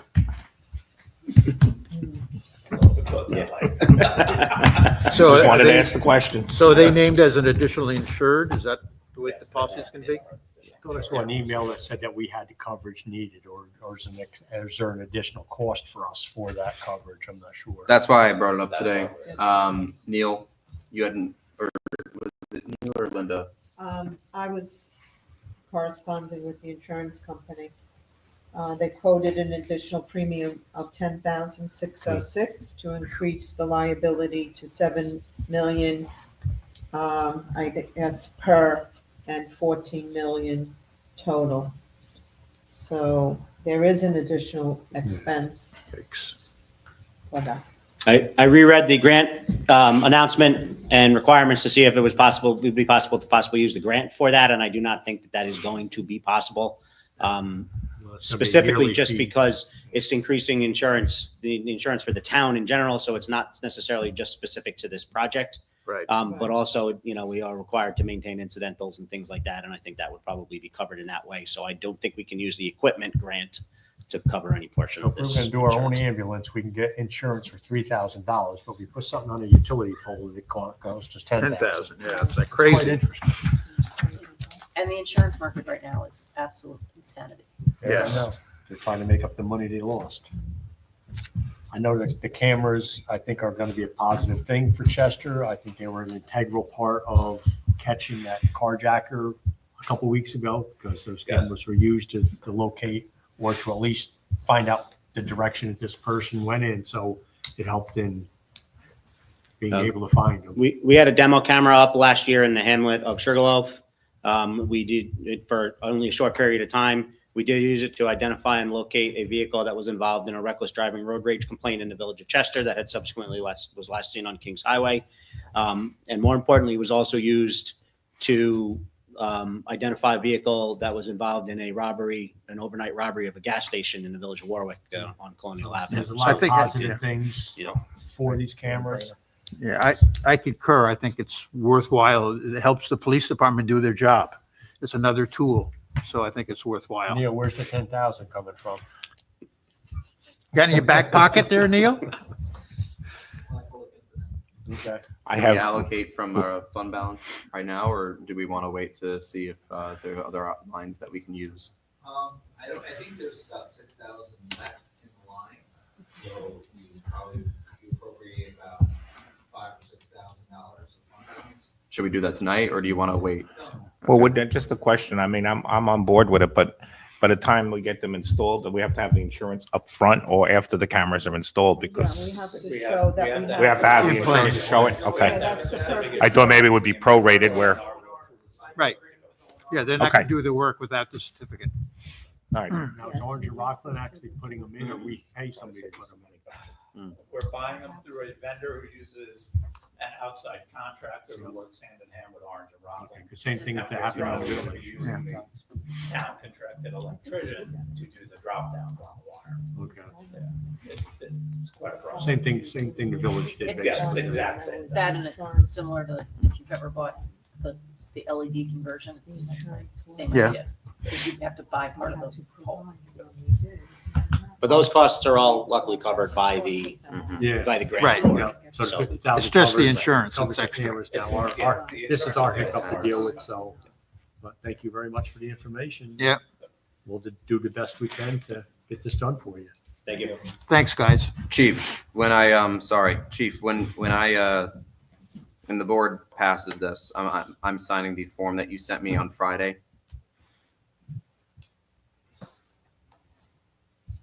The form for the federal special conditions acknowledgement for the grant, cameras grant? No? Yes? I don't know. I'll re-forward it to you Yeah, I so you don't can know look at which- it. I just want to make sure I get all the documents signed for you Okay. correctly. So Yeah. I'll re-forward it to you. Yeah, I do. I think there was something that needed to be done in the grant management system. Uh-huh. But form actually would have come from the state to you as the signatory Okay. contact. I believe I signed it already. It came to you by accident, Okay, and then you forwarded it. okay. Yeah. Yeah. I was on board. All right. So this is something separate. Okay. What we do now. Is there a motion to accept the camera grant and allocate the additional insurance premium from which line? From fund balance Motion? to unallocated insurance. I'll make that motion. Is there a second? I'll second. Roll call vote, please. Supervisor Holdred, Aye. Councilmember Artisana, Aye. Councilmember Becker, Aye. Councilmember Courtney, Aye. Councilmember Dyson. Aye. Passes unanimously. Thank you for coming in and explaining all of it. I'll get that last document signed over to you tomorrow. All right, the Chester Conservation Advisory Council is requesting us to use the Senior Rec Center for the 2025 Repair Cafe event on April 26th from 10 a.m. to 2 p.m. This was an incredibly successful event last year. They had many residents come in and have some things repaired. They had a lot of people come out to do the repairs. Are there any questions or debate points on this? That was well attended No, last time. it's a good thing to have. Then I'd like to motion to authorize the request. Is there a second? I'll second. All those in favor? Aye. Aye. Aye. Thank you.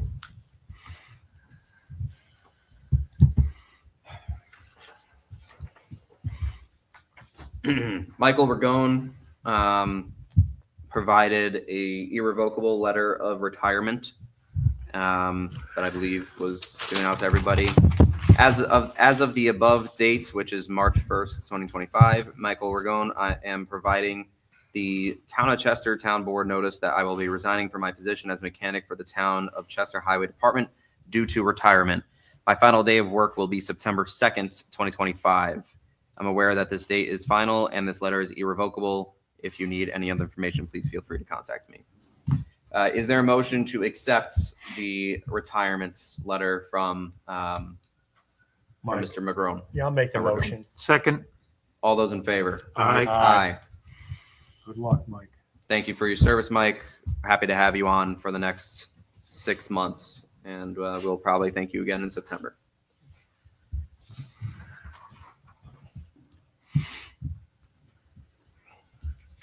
Discussion on the Ridge Road LaRue property. So I know last year we had put this kind of to rest with a vote, I think in December. Since then, as we've seen, a couple residents have come in to speak on the issue. I know I've spoken to the Conservation Advisory Council, or they've spoken to me about it. And then we received this petition that everybody received with many, many signatures on it. And I know Mr. LaRue has come in, and then I believe his son or nephew, I can't remember. There's a lot of LaRues came in to also speak on the issue. And I wanted to put it on the agenda because I felt as though we owed it to everybody who signed the petition and to the people who spoke at the meetings to speak about it again. There is that county grant that is available. There may be other funding that's available. I'm still in support of purchasing the land in some way. Obviously, trying to save as much money for the taxpayers in the process as possible by searching for grants. And I know a referendum idea has been tossed around by some of the residents who've spoken in the Conservation Advisory Council, as we heard tonight. So I wanted to put it to the board to see, to take a temperature check to see what everybody's thinking about it. I'm not asking for any action tonight. I just want to have a discussion. Mr. Supervisor, before you do that, I do want to address the referendum issue with the board because it's been brought up in a couple of contexts. Some folks have asked for, how does the community feel, almost like a survey referendum. There's no authority for that under New York state law. So we would have to go through the approval process, bonding process, because in theory, we would be buying this with some sort of bond, if not grant, for that to happen. So there has to be something that's been adopted to have the You have the to line up, referendum. you have to line up the sale before it happens. Correct. If the board wishes to do a public, outreach survey type thing, that's certainly within their prerogative to do so. But I just wanted to make clear that because it came up in several comments throughout the past couple of weeks, that a referendum, we can't just ask the voters an opinion via a referendum. We have to go through the process. So we have to go through this board to basically say, yeah, we want this, start the process and go from You, there. for a you have to referendum. start your authorization processes as well as your funding process for it to trigger a referendum. Thank you, Liz. Are there any thoughts on all the comments that we've heard over the last month or so and the petition that we received? Yeah, I put a little statement together for myself. Let me start by saying it is this board's job to use taxpayers' money in the best interest of the entire town. The past year, we experienced a large tax increase. We do, and we will do everything we can to reduce the unnecessary spending in the future. Our community is seeing firsthand aging infrastructure issues on 17M overpass near Kings Highway. The bridge has been in need of replacement for 20 years and has a metal framework installed probably 10 years ago to keep it from falling down. We know we need to prioritize the town's tax dollars on projects such as our aging water and sewer infrastructure, needed maintenance on our buildings, upgrades to our parks. This brings us to the theater. If a sale of the county does not take place, we have many high-priced cost upgrades to drainage, parking, parking lot paving, the connection to the municipal water, future building maintenance. Our fire department is also looking to make desperately needed upgrades to their aging facilities. That comes with a cost. This is something I am strongly supporting for our volunteers who give selflessly to our community and need to do all they can to promote recruitment of new men and women for the job. Again, I stress volunteers that do not miss a call for service 24/7. Just so we don't forget, recently the county purchased Sugarloaf Mountain and the Palmer property. We have hundreds of acres of Goose Pond State Park land in the town. We have Knapp's View that after the final payment this year will have cost the taxpayers close to $10 million. Ashford State's land that was developed using a cluster development zone with the remainder of the undeveloped property being given to the town and now being transferred to the Chester School District for developing new athletic fields. So there is a lot of property that's already saved in the town of Chester. I do appreciate the residents of the Sugarloaf area wanting to save another property near them, but I am not in favor of the town expending funds on this property. Yeah, I wholly share Tom's thoughts on this. But in addition to that, you know, we overpaid for Knapp's View without a plan, and we still don't have a plan for its use. And it's been, what, 15 years or whatever it's been? We have no idea what we're doing with Knapp's View. It just sits there. I mean, we cut grass, so it's a path, but that's it. We bought the pack without a plan. So, if we're going to do something like this, at the very least, we need a plan, because it's not only just buying it. We're going to have to, it's just open field, open dirt. So once you buy it, you got to grade it, put, grass or something down so you don't have erosion or whatever like that. So there's a lot of thought that has to go into this. It's not just buying it. And, I'm thankful for the people that signed, all the petitions and stuff like that. And I'm glad that they're involved and everything else, but it benefits them. But what about the whole town? We represent the entire town. So is this the best thing for the town? That's got to be reviewed. We can't just say, all right, yeah, we're going to buy property, protect it. We're not in a financial position to do that. So, I think there's many other things that have been neglected in this town. It's infrastructure that need to be addressed before we go buy another piece of property. I would like to echo the sentiments of Tom. A lot of the infrastructure needs also keep me up at night, and the financial situation of the town keeps me up at night, and the tax situation in town keeps me up at night. And all that is definitely at top of mind. Where I disagree with Tom and Larry is that I do believe that the preservation of open space, in this instance, this is an available spot. We have an opportunity to explore a grant from the county that could pay up to half of the cost of the property, which would be a huge dent into the total cost, obviously. And we don't have to make any final decisions on whether or not to actually take out a bond for the property until after we get word back about that grant. So to me, if we were to explore the grant again, tighten up the language to see if we can have a better shot of getting that grant, and seeing if we can get it, then we can make a decision on whether or not we want to take out a bond, which would have to go to progressive referendum if I'm not mistaken. A bond which we could pay over a long period of time to make it as financially the least financial impact on our yearly budgets. I think that's something worthwhile. That's where my disagreement is. But everything else, in terms of your statements, in terms of all the things that we have and need to prepare and upgrade, and the tax situation in town, absolutely, it gives me dark circles under my eyes having to think about it all.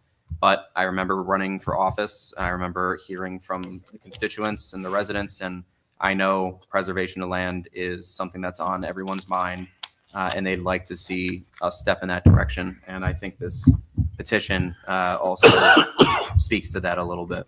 But of course, this is a board decision, and we cannot move forward without a majority of the board being on the same page. And I'd like to work together as a team in order to get this done. And I'm willing to work on a plan with the rest of the board if we were to move in that direction. I don't think we would need to do that unless we were moving in that direction.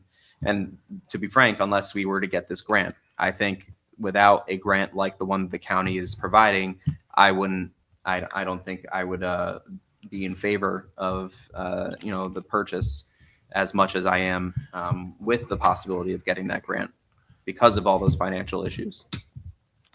Does this side of the table have any? Yes, if I can stop coughing. I agree. I agree with everything that was said by Tom and Larry. My take on all of this is, yes, I am very concerned about the taxes, right, and our finances. We just righted a lot of wrongs, and we just continue to move forward.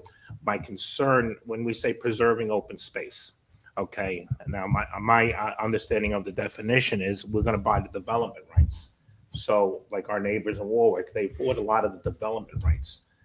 They haven't, they've bought property, but when you buy property, you now take that off the tax roll. So that's income to the town that's no longer coming in. Yep. I am open to trying to find other ways to fund it, but I really would want to push buying the development rights, because I think it does two things. If it's a farm, you could keep it being farmed, and it stays on our tax roll. And then it prevents what we're looking to prevent, I think, with purchasing is overdevelopment, right? I agree with your statement there, and I think that's why initially in our talks last year with the LaRue family, our initial ideal interest was the development rights for that very reason. But we've heard from the LaRue family that they're not interested in that. So that leaves us with one option only, which is an actual land purchase. Well, that does give us the added benefit of being able to do what we want from it with the property, to my understanding. So we don't have to just have an open lot where nothing gets done on the open lot. We can make it into somewhat of a park, or a walking area of some sorts, similar to NAPSU, but we can do more with it if we wanted. If we're looking to, I think the board is, I'm not going to speak for the board, I'll speak for myself. I've always been a component and in favor of preserving open space. And I don't want, that doesn't change, and maybe I'm talking out of both sides of my mouth, but if we would, pursue some other way to do it, but I guess, if we were going to do it, because we just don't have the funds to do it. And I wouldn't be in favor of a bond when our infrastructure is, it's a disaster. If I don't know how else to put it. Hasn't been attended to for years. When I think we're gonna have an eye opener when Lincoln Tully gives me the workup they've been doing on the total infrastructure of this town. It's gonna be a staggering number. I already know that. But for us to, we work for the people to find an innovative way to be able to do that. But the only thing I would caution everybody, again, we could buy property, we could say we're gonna make a park, we're gonna do this, we're gonna do that, but it comes off the tax roll. That's income, and now no longer is coming into the town. Now, maybe, 100 acres, it doesn't sound like, and I don't know what the taxes would be on that, but then all of a sudden we move to 2 or 3 more, you could be talking 60, 70, excess of $100,000, maybe even more of income that's not now coming into the town that we now got to figure out how are we going to, where are we going to make that up? So I get it, but I think we have to, if this is something this board wants to pursue, I think, there's federal money. I don't think and nobody's talked about the federal money on that part of it. I mean, there is a county grant. Is there state money? I mean, these are the things, if we're going to look to do it. I mean, I wouldn't want to see it be 1 penny to the taxpayers, because again, there's going to be this group that's for it. There's going to be this group that's not for it. And, we got to try to find a balance. And I think that's what our jobs are, to find a balance to try to land the plane where we're making most of the people happy. And I think the CCAC is also, at our last meeting, our last work session, we approved for them to send out letters to other property owners, which could open doors to other potential properties that may be more desirable to the town or more cost effective to the town. So I think before we move forward with anything, again, maybe we can wait till those letters go out. I mean, you're talking a spring and a fall. Like I said, I wasn't looking for Option. any action here tonight. I just wanted to, temperature check. So And another thought process still, like I mentioned, Ashford Estates. If this property were potentially developed, most developers, I think, on large parcels are looking at the aspect of clustering. And in relationship to that, they're not keeping that open property. They're going to turn it over to town. That may have been the same thing that could have happened in Knapp's View back when that was done. You had 30 or 40 homes going to be built on the hill, and the rest of that property would have been donated to the town. But we turned around and did a referendum. We bought a piece of property, and it cost the taxpayers $10 million for something that possibly half or not more than half would have been given to us for free. So there's different aspects and different ways to look at it in how we spend taxpayer money and what properties we're looking to do that on. I agree with Councilman Becker. It's at this point, we cannot afford it. We have to look into bonds. Even the bond is just a fancy word for another mortgage. So we don't have that money. We're still paying it out. all right. If there's no other discussion points, I'll move on. Thank you for discussing the issue with me. Okay. And we'll, I guess, think about everything that was said here. Moving on, the Highway Department Education request from Donna. I'd like authorization for Donna to attend the Dollars and Cents of Municipal Operations at the New York State LTAP Center on April 22nd, 2025 in Middletown. It's a $60 fee for the course, which will be paid out of A5010.472 account. Are there any questions or debate points? I have no problem at all. I mean, Donna does a fantastic job in the budget. The only question I have is, why isn't John going? John's the superintendent of highway, and he's supposed to be working on the budget. Why isn't he attending this course? I did not ask. Okay, I mean, it just, I don't get it, but I have absolutely no problem with Donna, but she's great.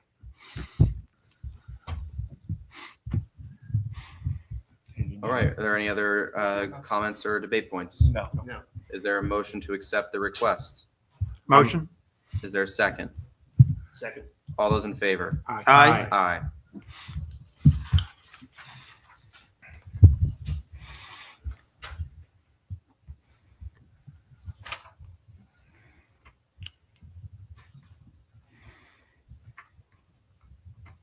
All right, education request from Julie.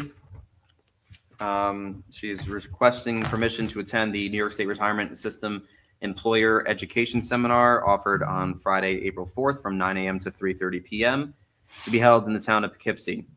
There is no fee associated with it. The only cost would be reimbursement of mileage and, of course, her time being worked. Are there any comments or questions or debate points? No, Seeing no none, problem. is there a motion to accept? Motion? Is there a second? I'll second. All those in favor? Aye. Aye.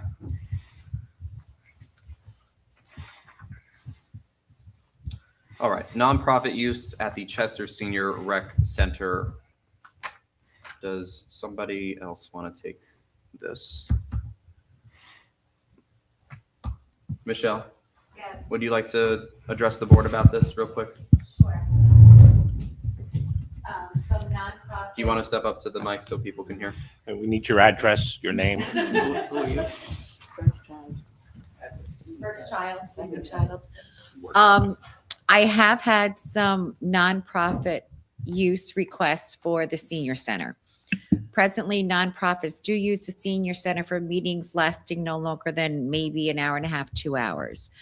The nonprofits that have asked are going to be using the senior center, requesting information on it for fundraisers, for teas for groups of, for example, Girl Scouts, a Grown Up and Me tea.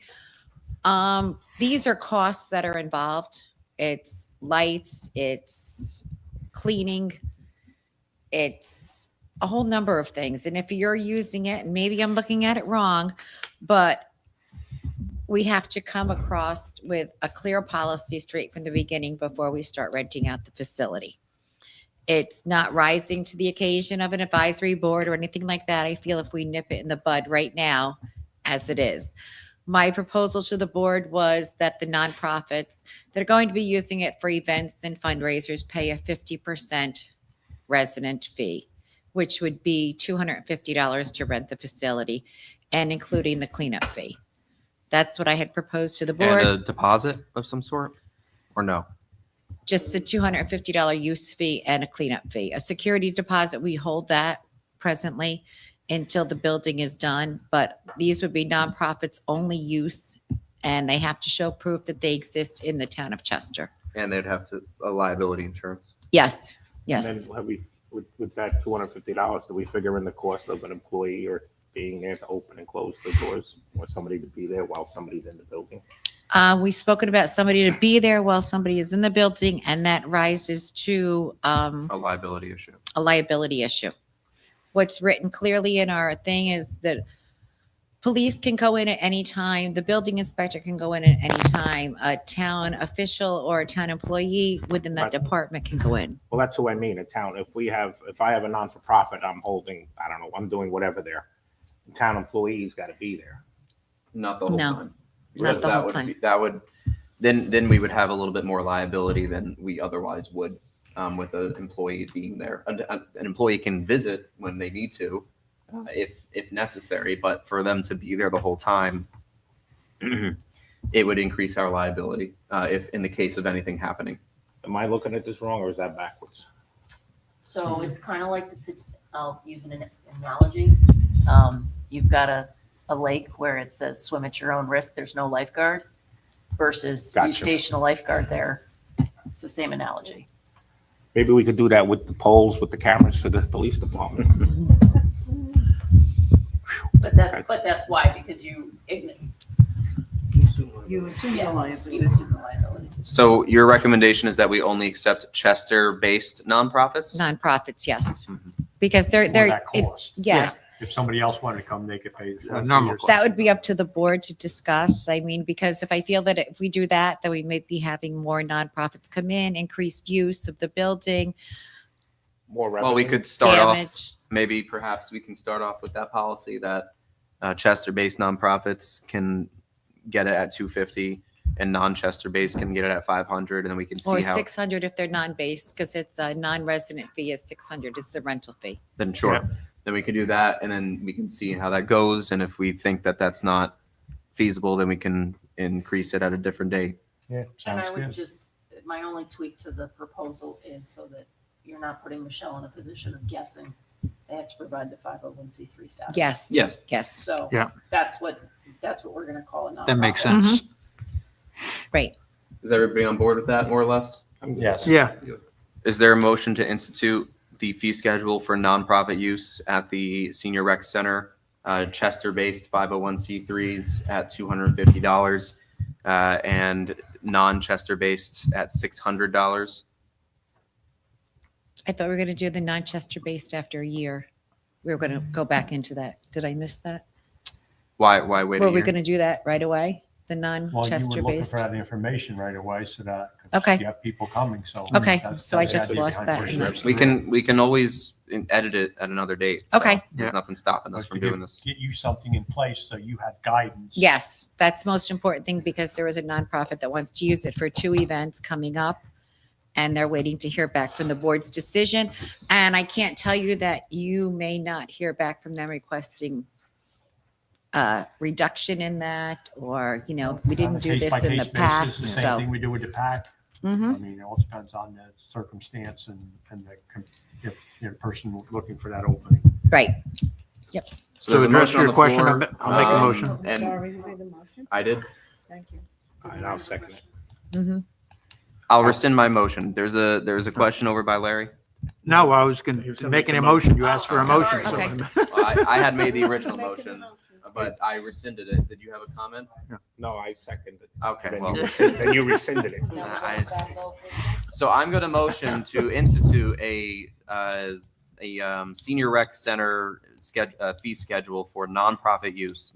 Chester-based will be at $250, non-Chester at $600. They have to show proof of 501c3 and a proof of liability insurance. Did I cover all my bases there? What about the Yep. cleaning? Wasn't that? That's part of in- it? that's included. Plus, says It's plus. Plus cleaning. Plus cleaning. 250 Yep. plus cleaning. Good. I will modify my motion by that. Is there a second to my motion? Second, Roll call vote, please. Supervisor Holdren, Aye. Councilmember Ardisana, Aye. Councilmember Becker, Aye. Councilmember Courtney. Aye. Councilmember Dysinger. aye.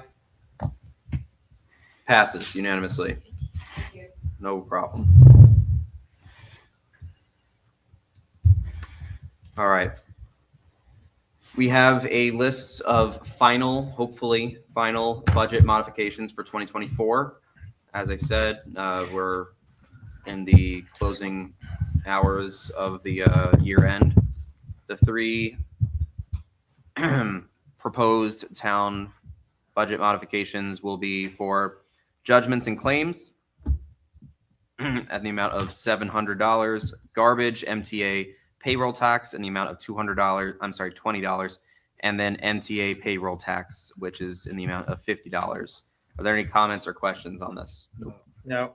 Seeing none, is there a motion to accept the 2024 budget modifications? I'll make the motion. Is there a second? Second, Roll call vote, please. Supervisor Holdridge, Aye. Councilmember Ardisana, Aye. Councilmember Becker, Aye. Councilmember Courtney, Aye. Councilmember Dysinger. aye. Passes unanimously.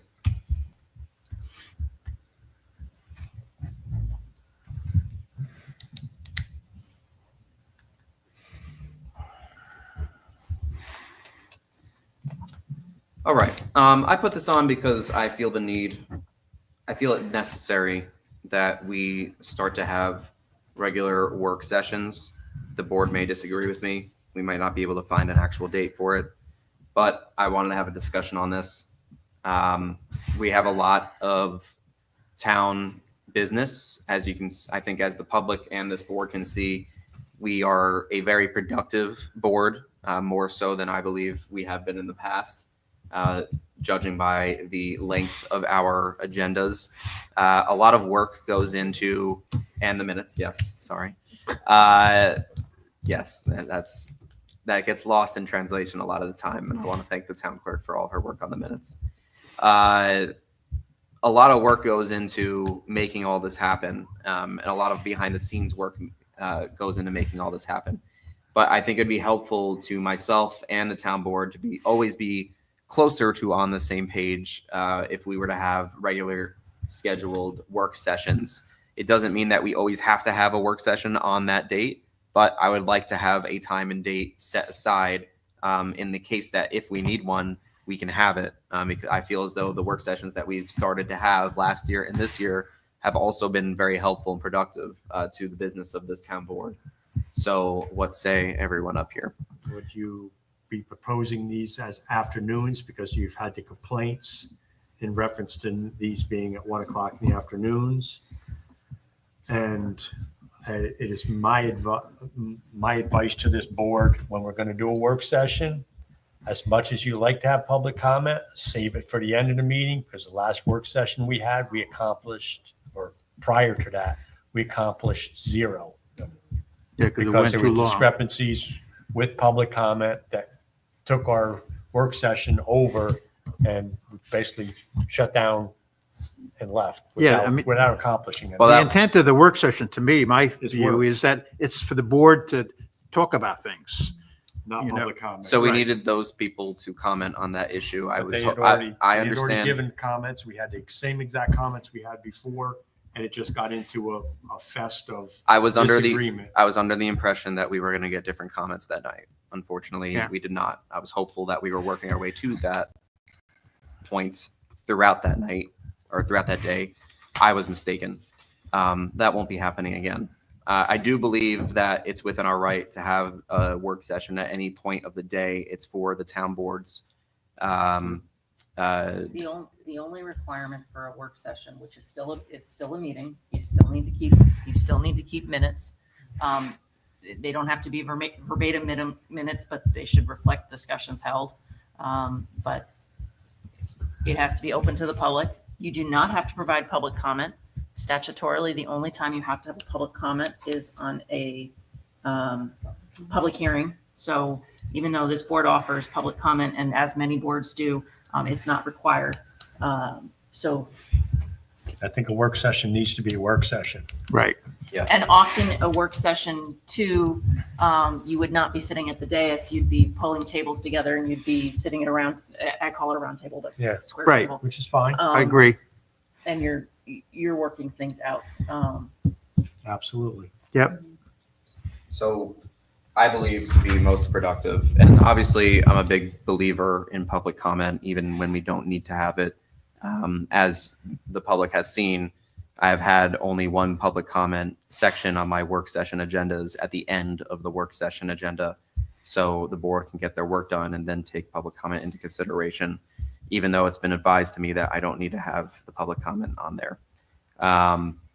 With that, I personally would like to propose the third Wednesday of every month during the daytime, sometime maybe in the morning or the afternoon. I know for one of our members, Wednesday seems to be the best day. Maybe not for another member. Are you talking to me or Yes, Tony? I know Wednesday for Tony is If Two good. in the end there. If it's- Wednesday for you, If it's, yeah, listen, if it's every third, I can make it work. you can make it work. Yeah. Does that seem amenable to? If you need me, I have a standing, the Village of Florida has their village board work session. What time? They go 9:30, they usually go to about noon. Okay. So if you did it in the afternoon, it would be fine. I'd say, So is there any time 1 p.m. or later on the third Wednesday of the month? So we can make sure everybody How gets their about 2 lunch in as well. 2:00. That's fine. Does everybody look at 2 o'clock and see that's a good time? Yeah, I mean, Yeah. sure. Yeah. I mean, we could set that date. It doesn't mean that We have to every- have, to have it, everybody but- can be available just Yeah. like every other meeting. I just want to make sure that it's the Try to most. make every meeting possible. And again, it doesn't mean that we're always going to have a work session that month. It just means that that is our regular scheduled time in case we need it. It doesn't mean we're always going to have it. I think it's a good idea because then we could just schedule, now we know, so if we're scheduling days off or whatever, or appointments, we know on the third Wednesday of each month we have a possibility of having a work session. Right. But also too, you can use it as an opportunity if you know that there's the lengthy discussion you need in executive session, right? Where the public doesn't get the benefit of that discussion. You can have your executive session during the work session and Yeah. hash out whatever issue may be, Oh, that's because perfect. Yeah. lots of times we have a room full of people Yeah, and we're, we're I in that agree. room. yeah. So Yep. we can use that as an opportunity to work on those issues as I well. think that's why the supervisor has executive session at the end of the meeting now to help. But there's nothing worse when a board goes into a lengthy Yeah, executive session and you've got a public audience. Nobody so- wants to sit out Agreed. there and Limbo. perfect. Right, so we're going to set the third Wednesday, 2 PM. Is there a motion to set a regular scheduled work session at third Wednesday at 2 PM? Motion? Is there a second? I'll second. All those in favor? Aye. Aye. All right. Go ahead. Before you continue then, so does that mean that you're going to have, At this time, I don't a have work any, session? at this time, I don't have anything. So what type of notice am I required on that list then? So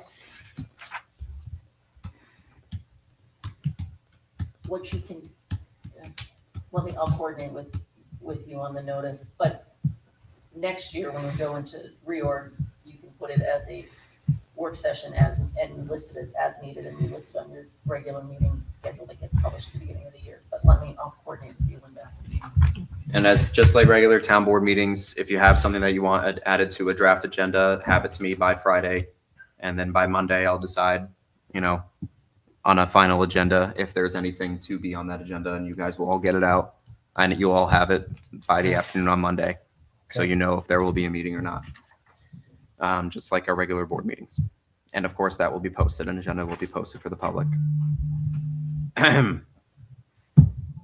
Moving on, more of a formality, Marshall and Sterling cyber policy. They just need us to sign, they need me to sign a broker of record authorization. This is so they can be our broker when it comes to our cyber policy, which is coming up in May.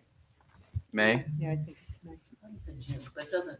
One of those They months. can't negotiate unless they're the broker of record. Yes. Yeah, And we switched all of our other brokers.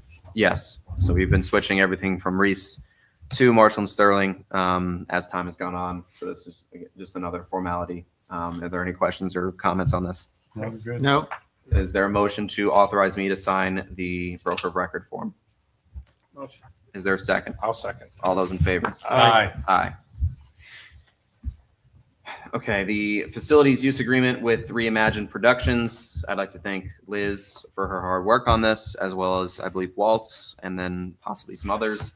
Did I cover everybody? Sergeant Vitale was on the call the other day. Thank you, Sergeant, for being there. I tried to get on the call. I feel so badly because they got so focused You on got the call. blocked, huh? I was on for like 10 minutes, then I got off. I said, maybe I screwed up.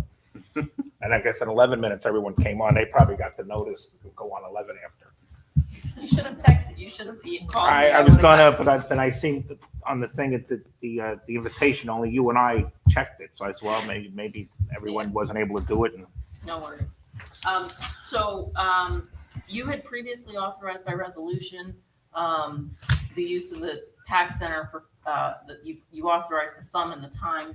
I did circulate a contract. I apologize, it was circulated late. We've been going back and forth with the production company and their counsel on that agreement. It's a little bit more because it does involve a film production, and the contract involves rights to the film and things like that. They were great to work with, so I would just ask for a ratification of the contract as presented by the board. I will tell you that the film is from March 28th through May 5th. They are coordinating because there are a couple of other little small things, and I know one of the dance schools is in there, so Walter's working on coordinating that. But it should be fun that they're expecting on the big days up to 300 folks, crew and actors working on, and they're going to be going to places like Tap House, Tin Barn, all the restaurants. I'm not allowed to say. There will be folks that folks may recognize as part of the production. So I will leave it there. Okay. Basically, same terms as we had before with the 45 grand. Mhm. Are there any comments or debate points on this? Nope, we're good to go. Is there a motion to accept the contract? Motion? Is there a second? I'll second. Roll call vote, please. Supervisor Holdridge. Aye. Councilmember Ardisana. Aye. Councilmember Becker. Aye. Councilmember Courtney. Aye. Councilmember Dysinger. Aye. Passes unanimously. All right. The Parks and Rec truck bid. So there was a lot of discussion back and forth on this today. We came to the conclusion. So there were a couple bids. There was a lower bid and a higher bid. Obviously, as all bids go, the issue was that we wanted to accept the higher bid as it is available now, whereas the lower bid will be available in 6 to 8 weeks, as well as the higher bid. And it's only by $300 something. That's the difference between the two bids here. The higher bid also it's a different type of truck and it has more capabilities. We were able to do a workaround since we do not have the best value local law set yet. We are able to do a workaround where they reached out to the lower bid and gave them the opportunity to offer us a comparable vehicle to the higher bid. They were not able to provide that, so that gives us the ability to go with the higher bid, which is the Chevy Silverado 3500. If there are any questions or comments on that? No, I think No? that's a great price for what they're getting. They're getting a 1-ton truck, sander and plow. It's going to be a great asset to the Parks Department for the work that they need to get done. And I'd be happy to make the motion on that. I'll second it. There's a motion and a second. Are there any? Can you just state the price for the record? Yes. Is it the 60? $62,313.96. Are there any? There's a motion and a second on the floor. Can I do a roll call vote, please? Supervisor Holdridge. Aye. Councilmember Ardisana. Aye. Councilmember Becker. Aye. Councilmember Courtney. Aye. Councilmember Dysinger. Aye. Passes unanimously. Thank you. Is there a motion to move new business to the top of the agenda? I'll make the motion. There's a motion. There's a second. I'll second. All those in favor? Aye. Aye. Aye. Everybody should have received an email from Waltz regarding the banner for our digital billboard. Yep. I'd like to motion to approve that banner for use so we can try to get the word out for our summer camp. Is there a second to my motion? I'll second it. All those in favor? Aye. Aye. There's also a request from the Sugarloaf Chamber of Commerce for a banner to promote their upcoming spring festival in the hamlet of Sugarloaf. That came in late today. Yeah, I didn't did see email you guys about it. All it says is Sugarloaf New York Spring Festival, artisan crafts, live music, food and drinks, kids zone, May 24th and 25th. That is all of the text on the banner. Does anybody have any comments or questions? No. The only thing I could say is, will this be in conjunction with the Welcome to Chester sign, or will this take the place of that for, is there a certain period of time that this is going to? I imagine that it would be on a loop like everything else. Yeah, on well, the, it goes like for 7 seconds, every 15. right. It goes through like 5 or 10 different signs and it comes back around. Yeah. So how long are they looking for this to be on the billboard? We're saying we're putting it up there for what length of time will we be doing this? Because Well, the festival's starts May 24th, so I guess we can set a date, maybe. you want to do it like A month out. a month before that gets the word out. And does it go in conjunction with what we have already on the billboard? Like I said, welcoming people to Chester and thank you for visiting Chester. I think we have to make sure. Summer camp going on. Yeah, I think it should all just loop together. Okay. I don't think anything should replace anything. We have to designate that. Yeah. That's all. And we have to make sure, because I don't think we've been seeing any of the signage on the castle billboard that we have time available to us also. I haven't seen anything about Chester on that. we're actually using we see it on the billboard by Holiday Inn, which is actually in the village, but they still post stuff for us. But the one by the castle has been. Do you want to send an email to Walt to see what's going on over there? Yep. That should be, we have that time available to us, and I think it needs to be, if we're going to do it, it needs to be on that billboard also. Can I get a motion to approve the Spring Festival banner to be added on April 12th to be looped in with the rest of the banners in, that we have available to us on our billboard? I'll make a motion. Is there a second? I'll second it. All those in favor? Aye. Aye.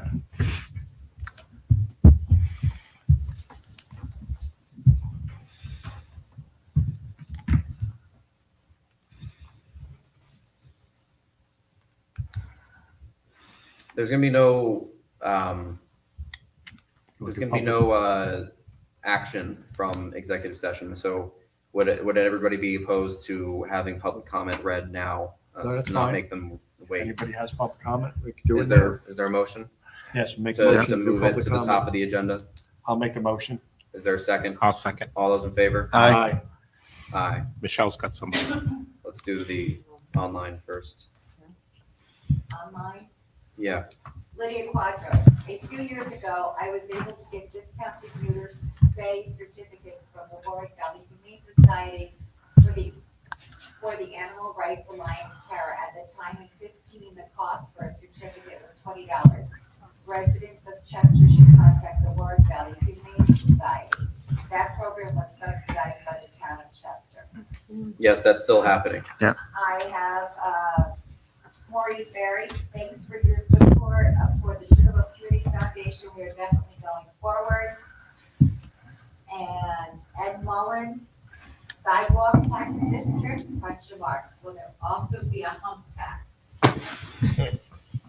And That was a good one. That was a good one. Tough reading. Donna Tom was following along with the meeting numerous times. She works for the highway department and. Did we do everything right? Yes. And no through highway. I don't know which one that was it 8 o'clock? But she just said yes and you're welcome. What did she say? No through highway? What? At 8 o'clock, I don't know what we were discussing at that point. It was discussion of where the gas pumps are. Oh, yes, you're right. Yeah. I already answered. Okay. Oh, how they get the gas, right? And thank you, so that's what that Oh, was. no, through highway department. Yeah. That's what she was. Yeah. That it, Michelle? That's it. Is there anything in the audience tonight for public comment? Seeing none, is there a motion to move into executive session? Motion. Is there a Second. State the reason. For personnel. Yes. Is there a second? Second. All those in favor? Yes. And there'll be Aye. no- Aye. Aye. There'll be no further There will be business. no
Oh, God, I'm not getting that a second time. I missed twice. Now I don't have my pen on my notebook. Well, here's your Can you- pen. Can Here's you jot down the?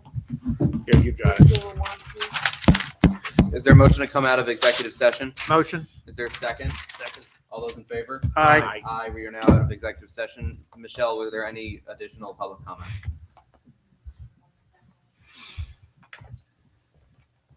No. Is there a motion to adjourn? Motion? Is there a second? I'll second. All those in favor? Aye. Aye, we are Say goodnight. adjourned. Have a nice night. Thank you very much.